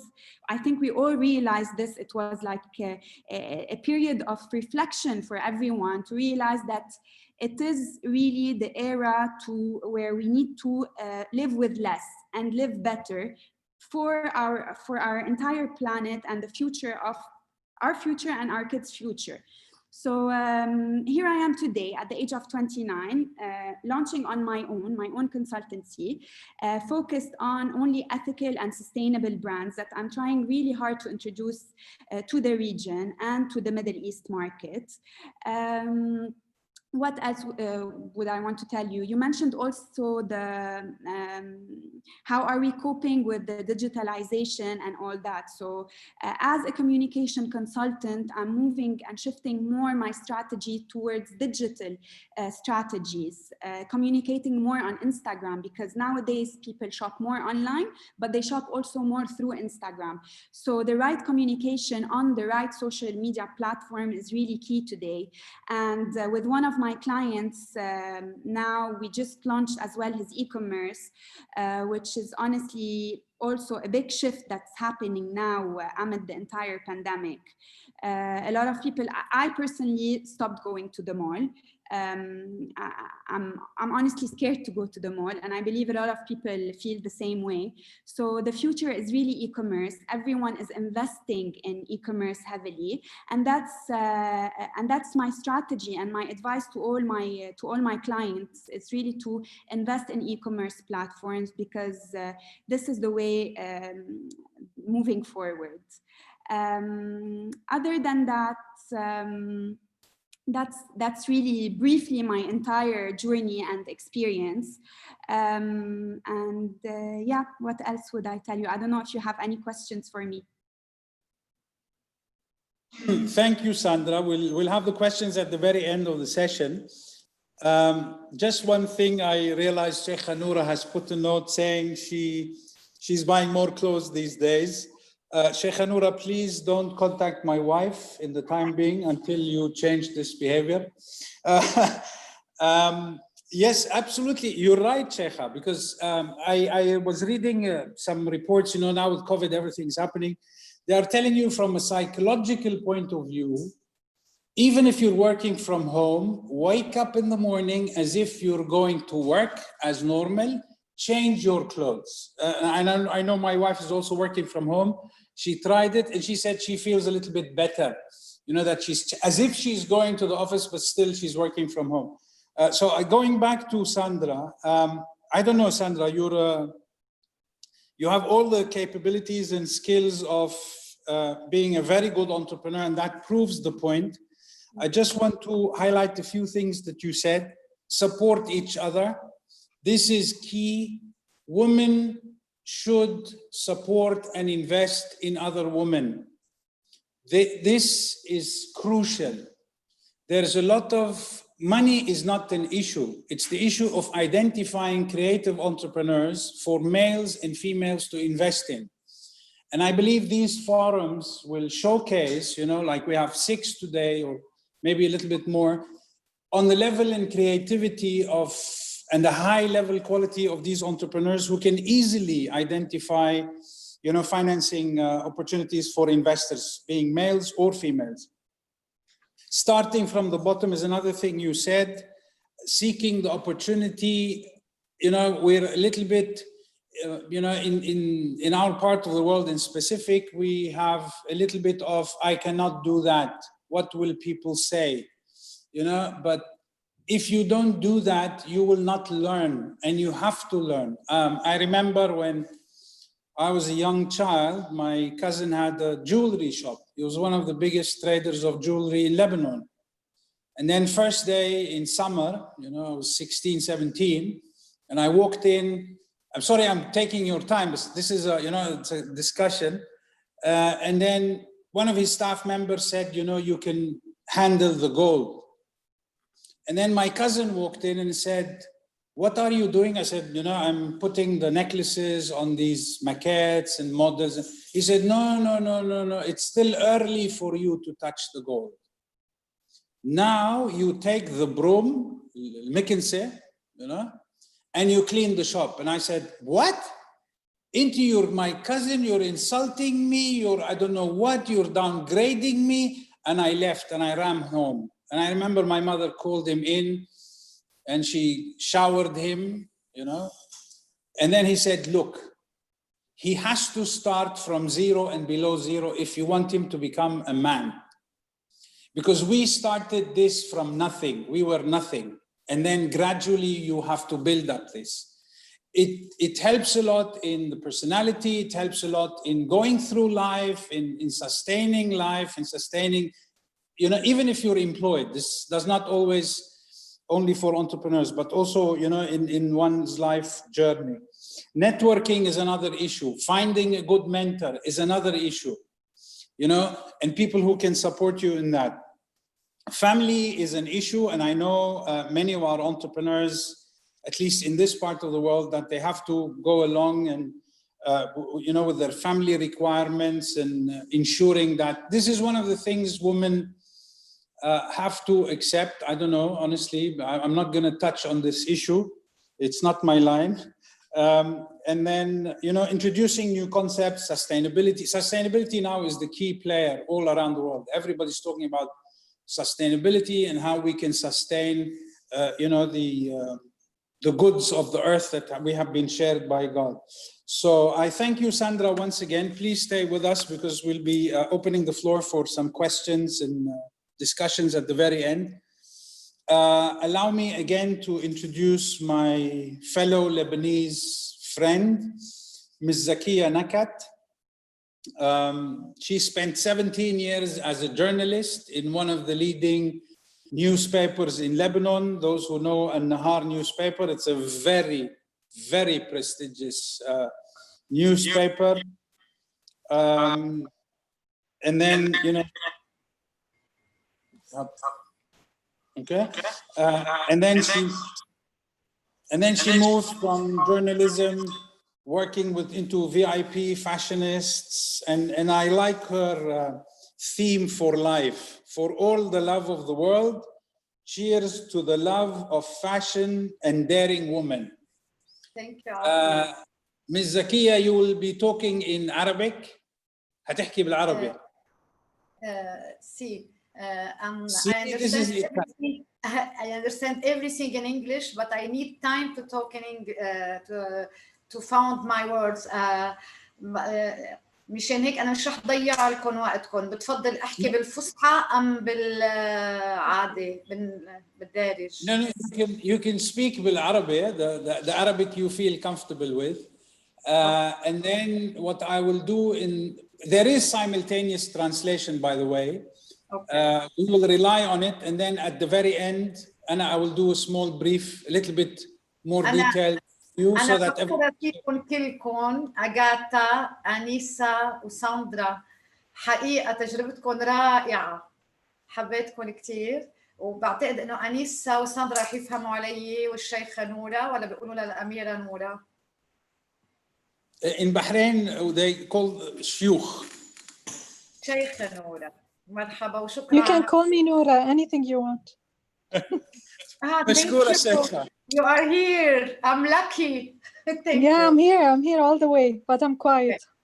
أكيد تفهموا لبناني، رح أحكي لبناني and I'm sorry من أغاتا إذا مش رح تفهم علي if she will not understand everything. أنا تجربتي بعتقد إنها متواضعة قدام تجربكم. أنا بلشت بصحيفة جريدة النهار مع جبران تويني، قضيت فيها من عمر 16 سنة، كنت زغطورة كتير بس كنت كتير موهوبة بالكتابة وأعمل تحقيقات استقصائية، وكل سكوب بلبنان وموضوع خطير كنت أنا أعمله.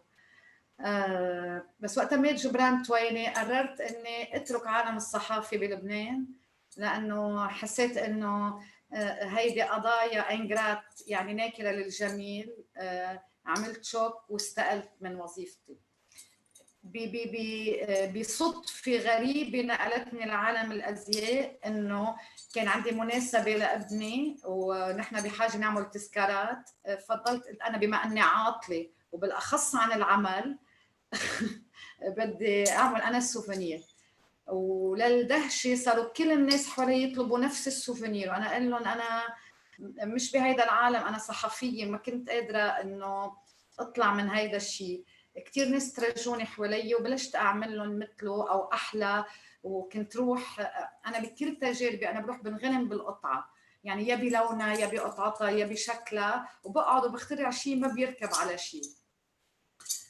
إلى أن خلص الموسم وضل عندي كتير بيتس، صرت اخترع منهم كوليهات واكسسوار وكل شيء. كمان استغربت كتير، كانوا جيراني كويتيين الباب على الباب ياخذوا مني الاكسسوارات وانا كان عندي اسعار جدا جيده لانه ما بعرف بعالم التجاره كنت متطفله عليه. فكر انه هن عم بيشجعوني، يرجعوا يدقوني من لندن يقولوا لي كاهنه بلندن والناس عم تسالنا من وين، بليز بتبعتي لنا. وبلشت بصدفه كثير غريبه، حتى التلفزيونات صاروا يقولوا، لاني انا كنت كثير معروفه، انه من عالم الحرف الى عالم الحرف، وبالشغلتين انه صار عندي شانس كثير حلو. الى ان مره كمان بصدفه اشتريت قميص لبنتي، طلعت صغيره عليها، قمت قلت تحطها بالشوب عندي تتنباع احسن ما اروح بدلها، واذ كثير ناس تهافتت عليها. قلت عظيم، هيدا اول سيني، هيدي اول اشاره. ومن اول اشاره فضلت اني اعمل ليني لإلي، تم اجيب اي شيء مثلي مثل غيري محلات، وكمان مشان ما زاحمهم او نافسهم، لانه اعتبرت حالي انا دخيلي على هذا العالم وما لي حق نافس جيراني يلي بيجيبوا من تركيا، من الصين، من ايطاليا. وعملت ليني غريب كثير، ولليوم كثير ناس بيقولوا لي اعملي لنا شيء سكسي، اعملي لنا شيء غريب، تكلنا نجي لعندك. بعدني عنيدة بانه بدي لبس المرأة المثقفة والمرأة الحلوة والمرأة اللي بتفهم والمرأة اللي عندها شعور احسن ما انه اكون انا التاجرة. لليوم ما قدرت تكون عندي عقلية تاجرة. مريت بظروف كثير صعبة، لاني حتى ما بعرف كيف كانوا يعملوا ديكور لمحل، وما فيني اجيب مهندس ديكور، لاني بما اني انا استقلت ما كان عندي تعويض، يعني بلشت عن جد من الصفر. كمان للغرابة طلع محلي يجوا يتفرجوا علي يقولوا لي كأننا عم نشوف محل بباريس، بس بشرط اني انا اللي دهنت وانا عتقت الاساس وانا عتقت كل شيء، وعملت كل شيء دو ا زد بايدي، من الالف للياء بايدي. وسميته بورتو لامور دو موند، يعني for all the world, for all the love of the world، او per tutte l'amore del mondo. وكمان كانوا يقولوا لي اصحابي او الصحفيين اللي بعرفهم انه انت سميتيه هيك لانه انت كل حدا بتشوفيه بتقولي له بحبك قد الدنيا، بس انا ما كنت عامله اللينك. رجعت لحظي القليل عملت كانسير، اشر نوع كانسير واسرع نوع، بس كمان ما استسلمت.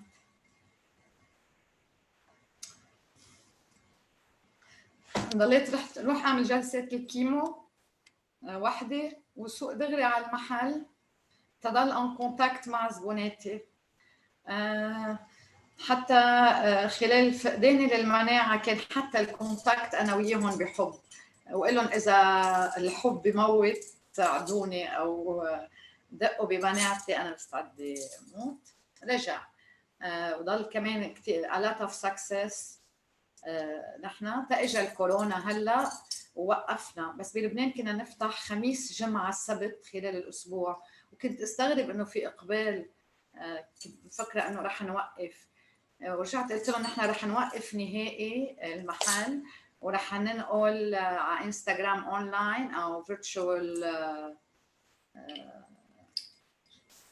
بقى كانوا كثير يتاثروا زبوناتنا، وانا زبوناتي يعني كلهم كانوا المشاهير، الممثلين، المخرجين، المذيعات، المغنيين، مغنيين الاوبرا. حتى في كثير ناس بيوصوني لبرا، مع انه ما انفتح لي باب شهره واسع ولا ما قدرت اني افتح غير مطرح.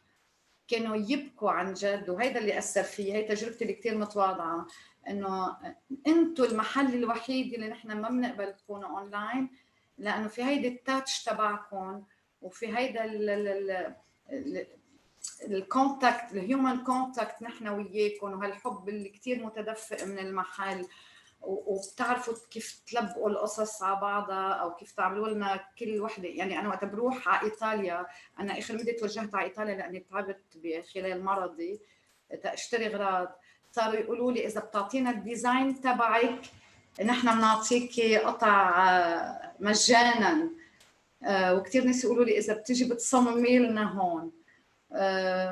بقى مشان هيك كان هيدي القطع الخاصه يلي عندي اياها هي اللي خلقت فرادي لبورتو لامور دو موند. بعدين شو بعد بدي خبرك، انا ناسي لان مش محضره، انا انسانه مغامره ومقامره بدون ما اكون بالكازينو. انا بكتب حالي مثل بالباراشوت، واليوم ما حضرت شو احكي، كنت عم بستمتع اسمعكم كلكم. شو بدك تسالني عفيف تتهين علي الموضوع؟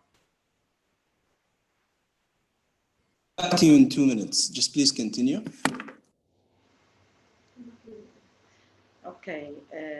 بهيدا دقيقتين شو بدي اقول؟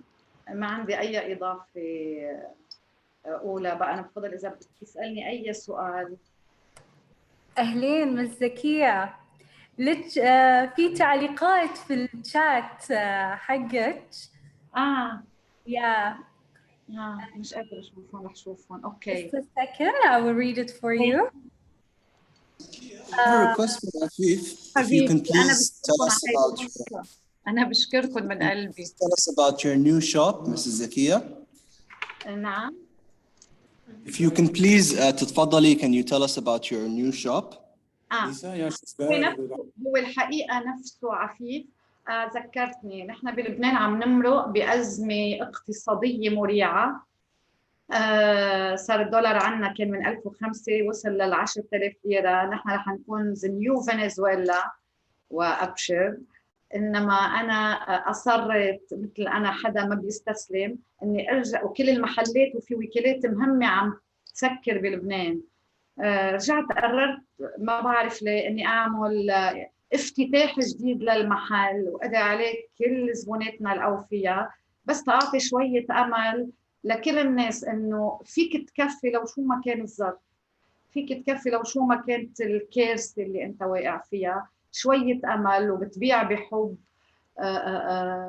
وبتصبر. الصبر هو أهم شيء. كمان بدي أخبركم شغلة عن محلي، ما تعتبروها عم بخبركم عني. أنا فعلا لأني مش جاي من خلفية تاجرة، أنا أي ما حدا بيفوت أول مرة بيظهر مع كادو لو شاري كتير ولو مش شاري، وأي حدا بستشف إنه فقير وعم بيسألني وبحسها طالعة مكسورة مش قادرة تاخذ، بقول لها نحن اليوم عم نوزع هدايا، اليوم ما في بيع ولا في كريدت كارد ولا بنقبض، وبيطلعوا معهم بقول لهم أنا البير نويل.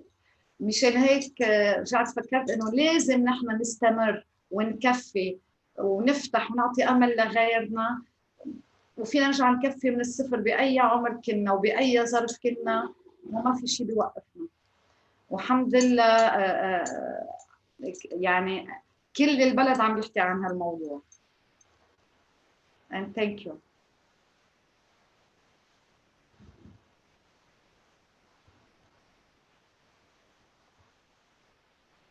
الو عفيف. هلا انا اذا في اي اوفر بالهجره انا بفل لك ملزقه.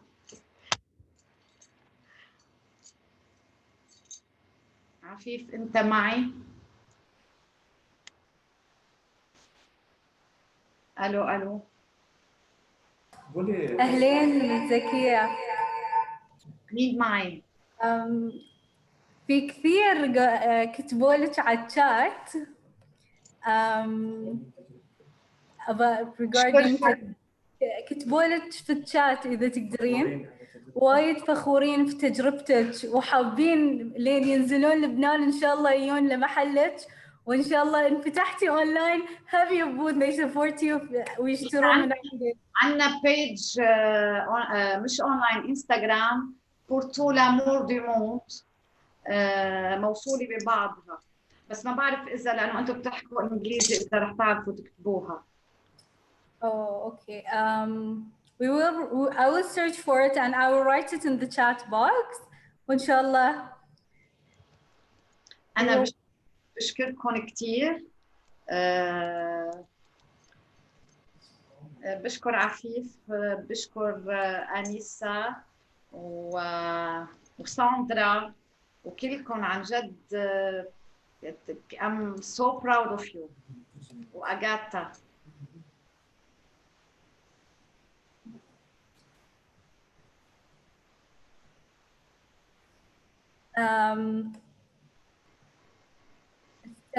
Zakia, there is a question regarding online shopping السؤال هو online shopping of textiles and fashion was always a challenge, primarily due to lack of tactile experience, but it is becoming more popular in developing countries.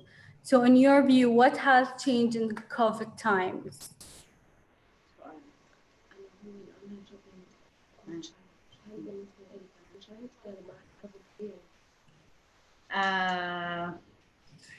أنا بالنسبة لي مع الكوفيد كان كتير أصعب حتى الأونلاين، لأنه كتير الناس ما عندها ثقة بالأونلاين، لأنه دايماً توصل المقاسات غير. أنا برأيي إنه وقت تكوني كونسيير يعني مثل مستشارة موضة لحدا بده تنصحيه باللون اللي بيناسب بشرته، بالكمية اللي لازم يلبسه، بكل الأسباب، شو من الأسباب، بكل المنظر. يعني أنا حتى بلاقي في مصممين عالميين مع خبرتي اللي كثير متواضعة وعالميين، وأكيد ساندرا بتعرفهم وأنيسة لأنه اشتغلوا معهم كثير أيام، بيشتغلوا الأكمام ما إلها علاقة بطول الفستان ولا بالخصر ولا أي شيء بتنتمي، وهذا ما له أي تفسير حتى بالكرييشن اللي بيبيعوها. مشان هيك إنه أنا بالنسبة لي الأونلاين كان كثير صعب ولزبايني، بس ما عندي مانع أعمله. ما بعرف إذا فهمت سؤالك منيح شايفتي. Thank you so much, Ms. Zakia. And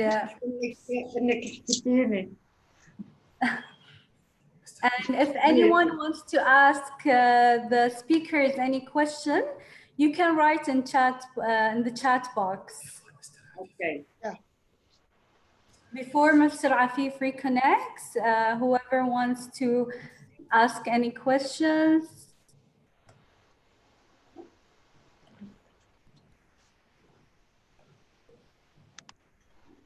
Can you hear me now? Yes, Mr. Afif, we can hear you. Yeah, sorry. اعذرونا يعني this COVID and the virtual and so many things happening. I just want to quickly, give me just 2 minutes. I want to just summarize quickly what Ms. Zakia was saying. As I said, she started as a journalist and then she left in the موضوع journalism.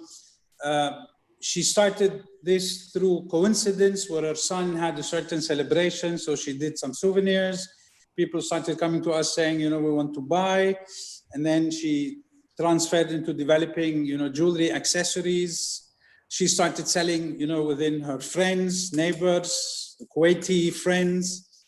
And then she shifted, she did a shirt for her daughter, which was too small for her daughter, so she sold it in a shop. And it shows you how she moved from being a journalist into becoming an entrepreneur. Although she said it more than once, I'm not a trader, I'm a fashion lady. And this is some of the things that we try as much as possible to make sure that the entrepreneurs are really well aware, is that when you start a business, you're looking at the profit side, you know, and most of entrepreneurs come from creativity and innovation. They have a certain creative edge that they use to develop their successful businesses. And this is very clear in all of the speakers till now. They had this, you know, in Anisa or Sandra, they have the know-how, they have the creativity, and then they convert it into a business. One thing I want to shed light on, and I thank Ms. Zakia for being very open about it, for our non-Arabic speakers, or actually non-Lebanese Arabic speakers, is that she had cancer. And in a certain point in time, she used to go for chemotherapy and then go and run her business. This shows you the level of resilience that entrepreneurs have. And she used to open her shop only for 3 days, Thursday, Friday, and Saturday. And if you're following the news today about Lebanon is facing major political, economical struggles. Add to that the COVID 2019. Add to that Ms. Zakiya having cancer or is a cancer patient maybe few months or few years ago. And she opens a shop last week in Beirut to sell her products and services. But this shows you the level of challenge and commitment. It's really unbelievable. Where you have someone living in a country like Lebanon, which gets electricity for 1 hour, very limited water resources. Now she's telling me she's afraid electricity might get cut and then she will have to disconnect. But this shows you the level of challenge and external factors she cannot control. And then I was speaking to her 2 days ago. She said, I didn't answer your call because I was opening my shop. I said, what? You have COVID in Lebanon. You have a country which is very close to bankruptcy. And you have a shop being open. She said, yes. And I also have an exhibition I'm taking part in Lebanon, in the mountains. So I will not go to that exhibition just to simply attend your session.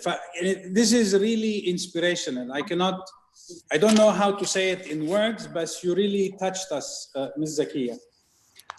Please stay with us. Hopefully electricity stays and you can join us till the end. I would like to introduce Ms. Tahmina Karimova.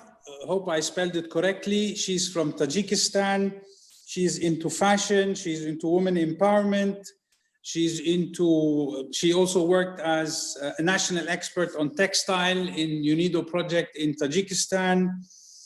And she graduated from the Technology University of Tajikistan with a major in fashion and garment industry. Ms. Tahmina, please go ahead. You have 10 minutes and thank you very much. Thank you. I'm highly appreciate to be here today with such a great ladies, women, which are very powerful and strong. Even with this situation with the COVID, even with the health and etc. I want to tell you my story, how I became an interpreter. I'm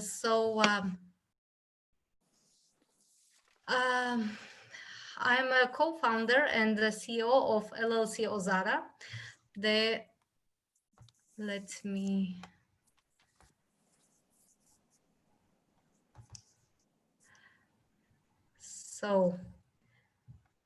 I'm co-founder and CEO of LLC Ozara.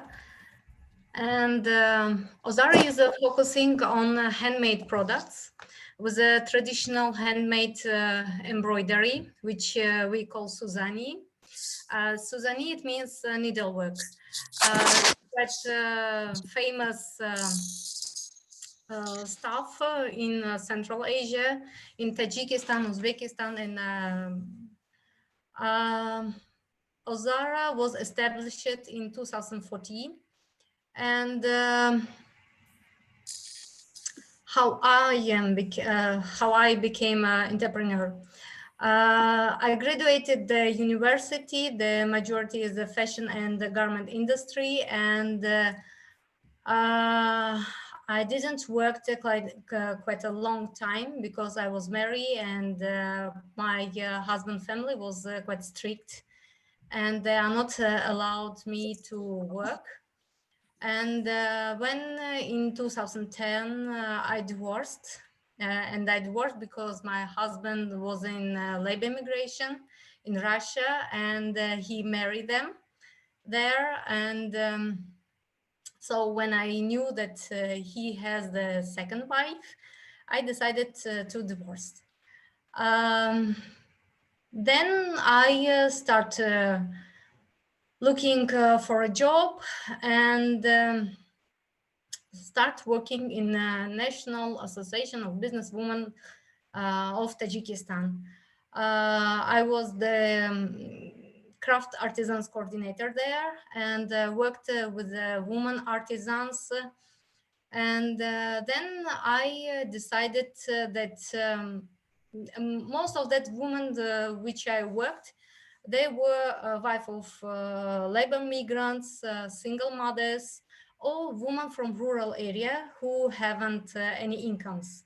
So then we decided to provide the trainings to these women for getting some skills and knowledge on traditional embroidery style. And we start train this woman, and then start to produce the small items. First product was cushion covers. We find out the partners in USA. It was the Bootstrap project, the online shop, which calls the Bootstrap project. And they support us with the selling of these products. So we produced the handicraft goods and ship them, and they sell our products through those online platform in the USA. After this, we start working with some other partners as a UNIDO organization, and UNIDO support companies in Tajikistan, mostly on UNIDO is focusing on embroidery technique, the traditional handmade embroidery technique, the carpet weaving, handmade carpet, and textile producing. Special ikat, which is produced in Central Asia. So then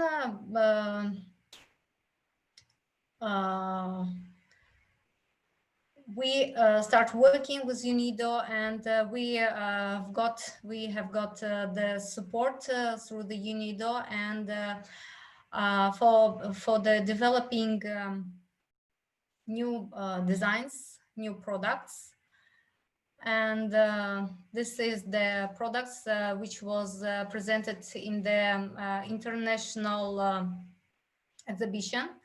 So through the UNIDO, we could participate in the international fair trades and exhibition for the findings, the potential customers, and also for the presenting our products as well. Now in my company is working about 100 women. They all are working home-based, and it saves us from the COVID, and also we don't need to have a big space for the equipment or and other stuff. So we have a small office in the center, the shop, and online. Now we are starting developing our online shop, and I hope that we could start selling our products through the online.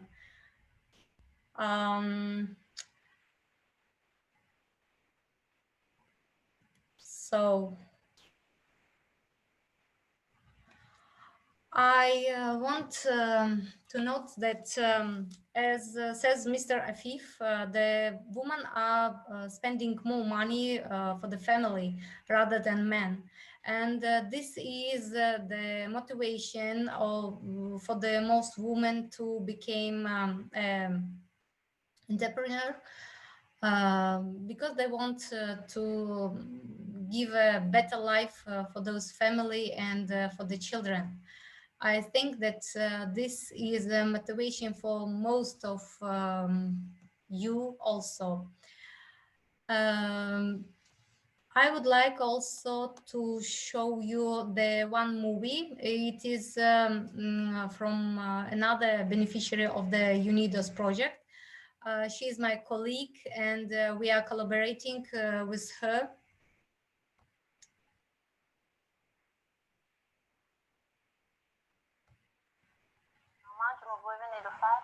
راهبری مرکز هنرهای ملی آرستان باشم.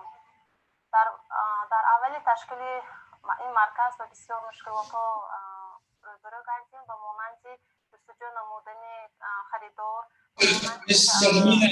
You have to share the screen because we can only hear your language, but we cannot see anything on the screen. Just play with sound if you share the screen so we can hear the audio as well. Okay, 1 minute.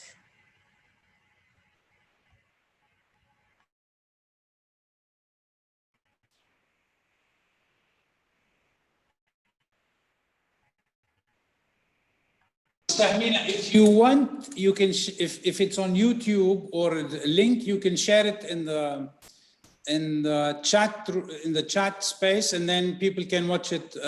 Because we have to. We started already exceeding the time, and I still have 2 people who need to ask questions, and then we need to wrap up the session. I couldn't. Sheila, yeah.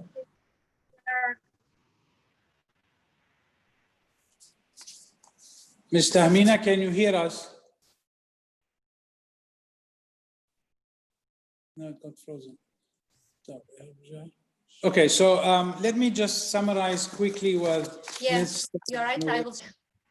Okay, just simply share it in the chat section, and then those who would like to watch it can attend. Can watch it because I'm already exceeding the time by 5 minutes, and I talk a lot. This is what I just realized. So I just want to briefly highlight a few things Ms. Tahmina said. I'm not going to say the things that already been said before, but if you realize, and I'm sure you all know, that the fashion sector or fashion industry touches on so many other sectors: tourism, handicraft, home furnishing, carpets, weaving, textile. So it's not only limited to fashion and dress. When you hear the word fashion, at least in male brains, we just see women wearing, these expensive dresses. But on the contrary, fashion and fashion design is linked to so many sectors. And this is where we as UNIDO and UNIDO headquarters is working on, is to promote this sector in general, not only focusing on fashion per se. UNIDO also has a lot of programs on market access, and I thank Ms. Tahmina for highlighting that. We have a lot of our entrepreneurs in different sectors and fields who go with us to exhibitions, conferences. Today we showcased 5 or 6 of our entrepreneurs.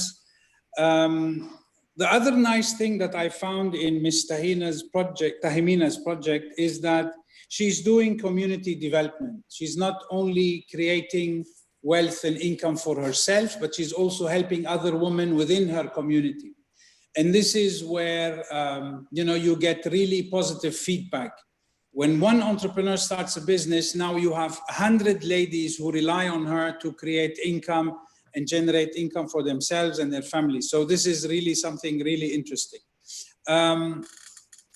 I've been asked, I know that 2 ladies would like to ask questions. Miss Nadia, would you like to ask a question? Please go ahead.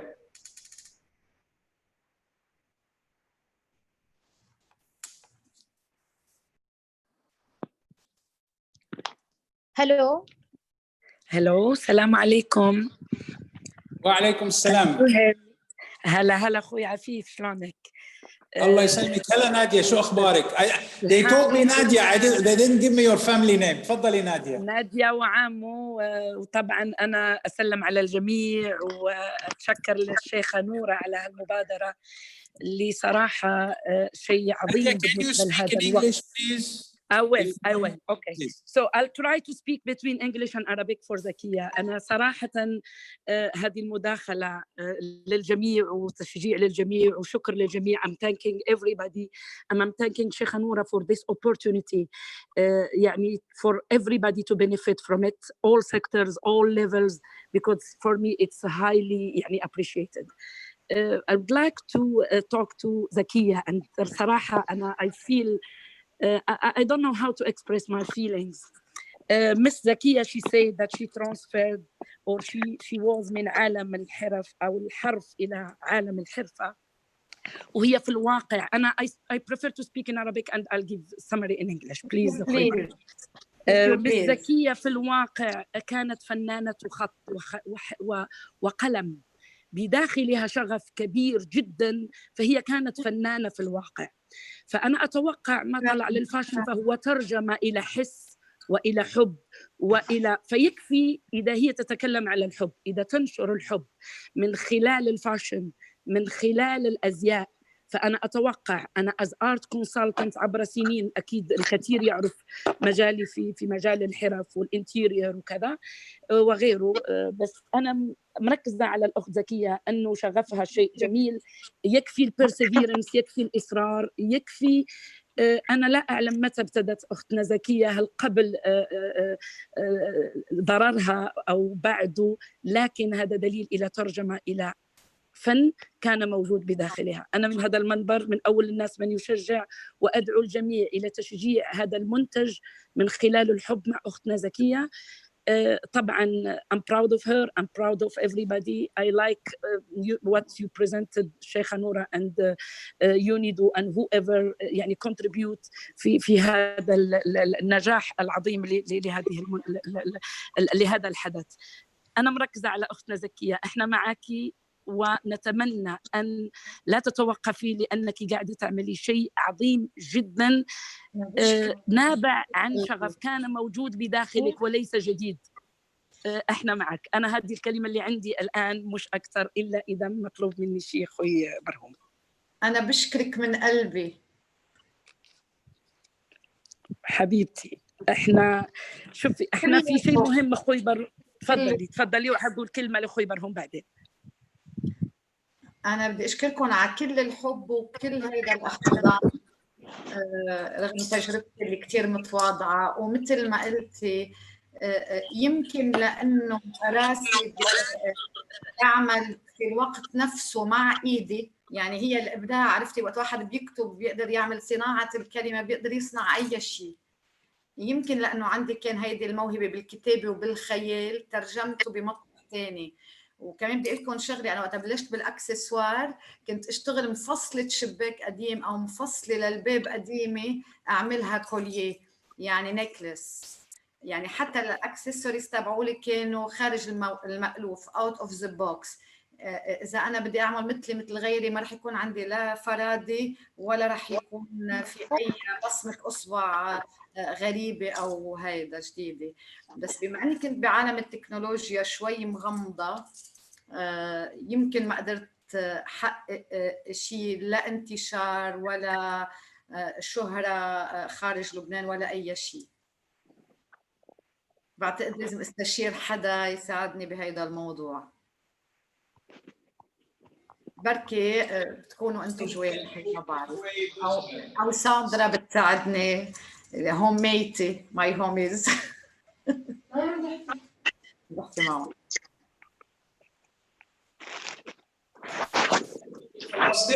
Can I ask Ms. Serene to ask her question? Yes, hello. Hello, Serene. Hello, how are you? My name is Serene Timsah. Your Excellency, Sheikha Noura, first of all, I would really like to thank you. My name is Serene Timsah. I'm from Lebanon. And I am also representing Madame Nadia, who was just with you a minute ago. I represent her in several countries around the world. Please allow me to say hi and welcome to everyone in this wonderful webinar. Mr. Afif, of course, yourself and UNIDO, and all the entrepreneurs it is a great courage from everyone, starting, of course, with Your Majesty Sheikha Noura. It's courage for all of us in the fashion industry to face COVID-19. Please, let me just highlight one small thing. This industry, fashion, we are the only industry who have stood up and started this webinar and started to say we are here, we are alive after the medicine industry facing COVID-19 experience. So like we say in Lebanon, chapeau bas for everyone. Now, of course, I would like to talk about what we have in hand, Nadia and myself. Of course, for those who have already worked with Zawaya and Madam Nadia, they already know that she is an exceptional person with a unique taste of fashion. She always stresses on handmade. We always take care of the environment and sustainability in our products. So from here, I would only simply like to announce that very soon we are going to have a specialized line of products that will include innovation, the innovation that fashion is always used to. And we will be really we'll be honored to launch this product and this line through Medpoint, of course, and maybe even later with UNIDO and with all this lovely group available here with us. Again, thank you very much for everyone for being here. And it's our pride, all of us, I think, to be in the fashion industry and to be in this webinar. Thank you for everyone. Thank you, Ms. Sireen. I believe you don't have a question. I will ask Ms. There's no one to answer. I would like to ask Orchid Fashion. They have a question. Please go ahead. Yeah, hello, Mr. Afif. Hello, تفضلي. Hello, everyone. Yes, this is Soha, the founder of Orchid Couture, of multinational enterprise specialized in bridal products.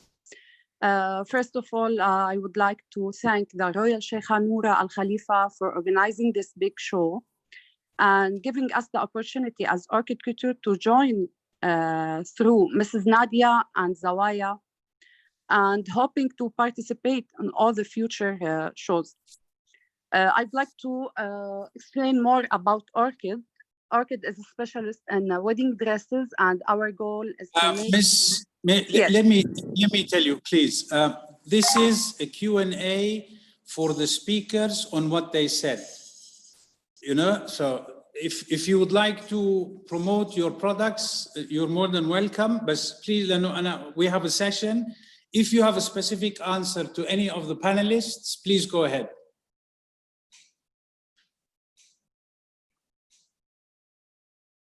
Hello?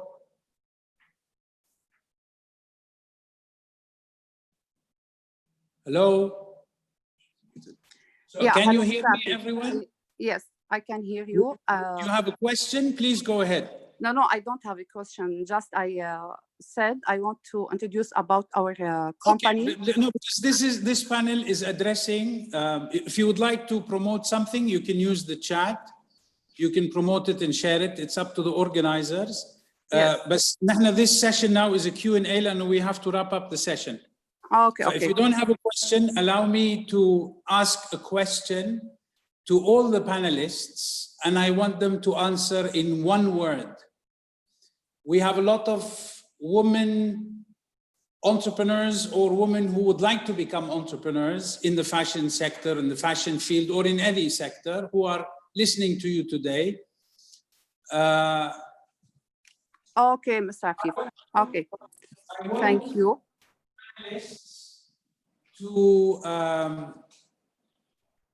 To say in one word of advice to women entrepreneurs or potential women entrepreneurs, regardless of the sector. One word that you believe is the key to your success in the business world. And I start with Miss Agatha. Agatha, one word.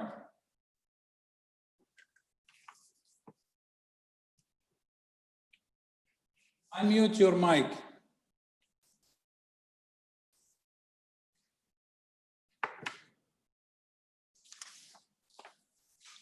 طيب. Hello, can you hear Yes. me? Yes, yes. Okay, one word for me is perseverance. Perseverance.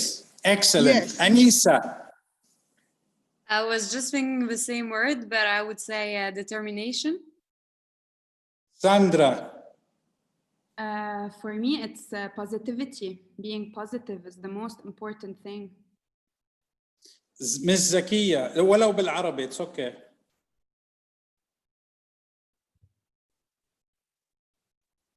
Unmute, please.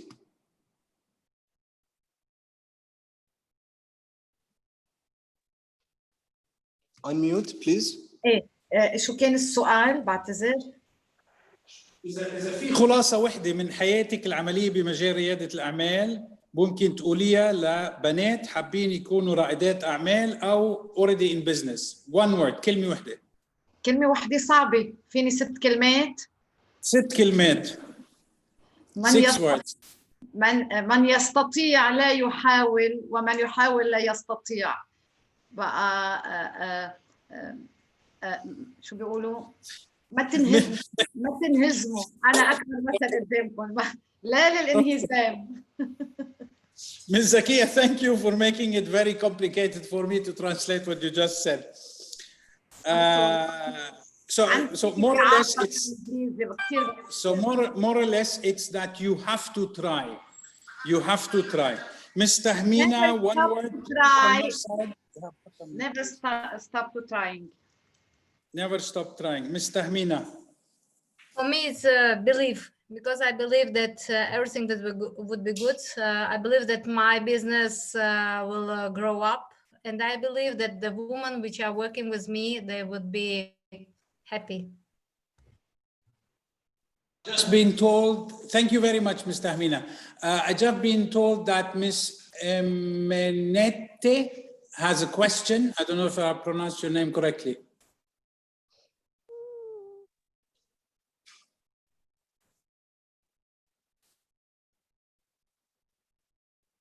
Okay, seems that she's not with us. Since this is the last session, I would like to close it, if you allow me, organizers, to once again focus that we're addressing gender equality in manufacturing for women. Fashion is one of these sectors. Women entrepreneurs is a genuine part and a main part and a focal point in any economic development around the world. Entrepreneurship, innovation is key in any business, regardless of the sector. So we once again, as UNIDO Bahrain, UNIDO headquarters, look forward to supporting entrepreneurs in the region and internationally through our events and our programs and our networks. I would like to, in closing, once again thank Her Excellency Sheikha Noura for her presence all day, for this magnificent event, and for her team who've been working with us day and night to have this event successful. I would like to thank Dr. Hashim for his contribution, Hussein Janahi, Ms. Maha, I'm just reading the first name with all respect to them, Ms. Reem Badran, Reem Siyam, Duja, Dr. Amal, Ms. Farah from Italy, Jalila, Dr. Rajni, Dr. Faiza, my old friend, Ms. Arksai, Ms. Agatha, and hope to see you soon in Bahrain, Ms. Anissa, Sandra, Zakia, Tahmina. And for sure, I would like to thank myself for doing this excellent job. I don't know if you can vote on that.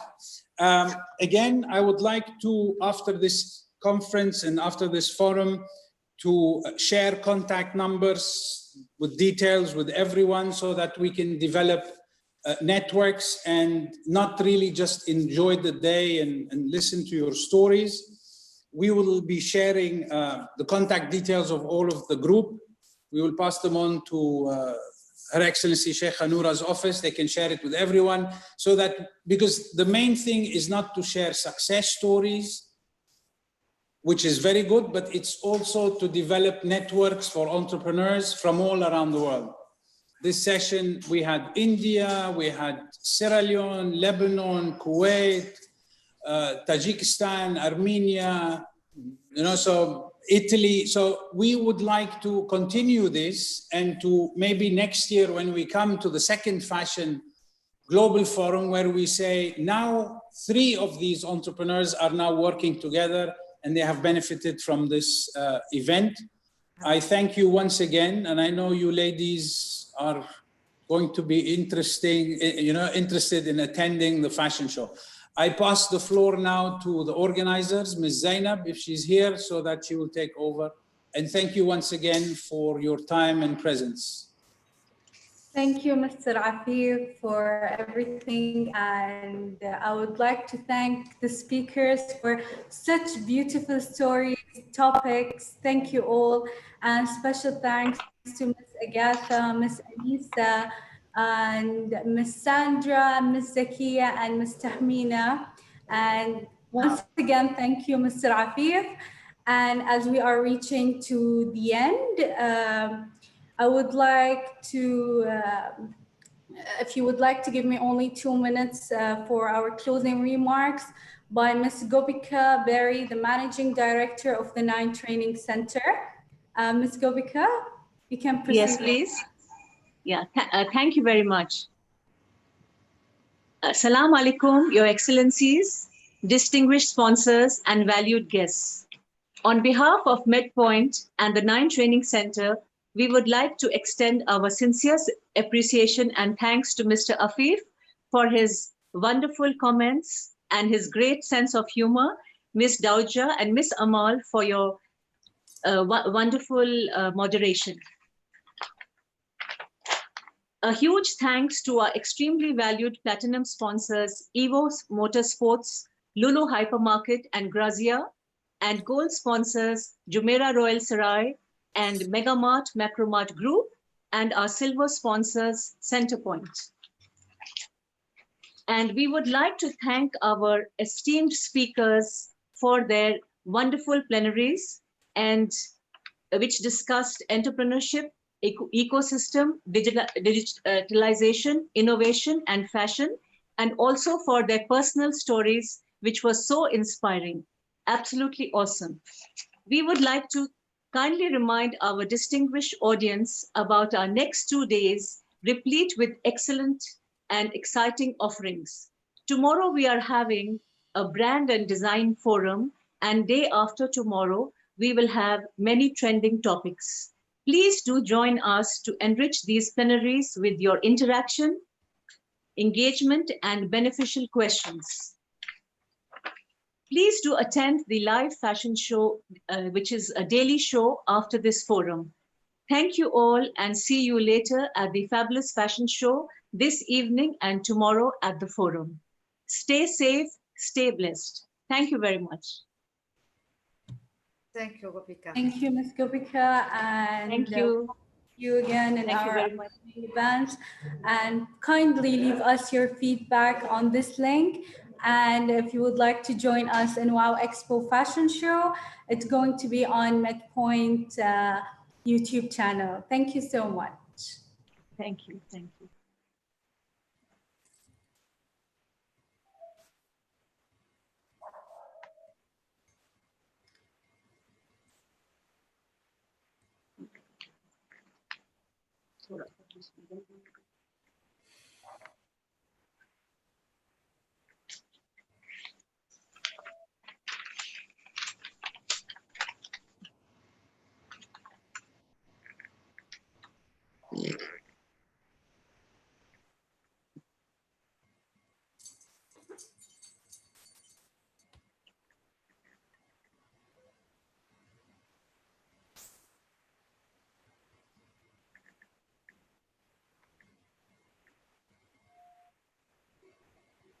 Thank you. Thank you.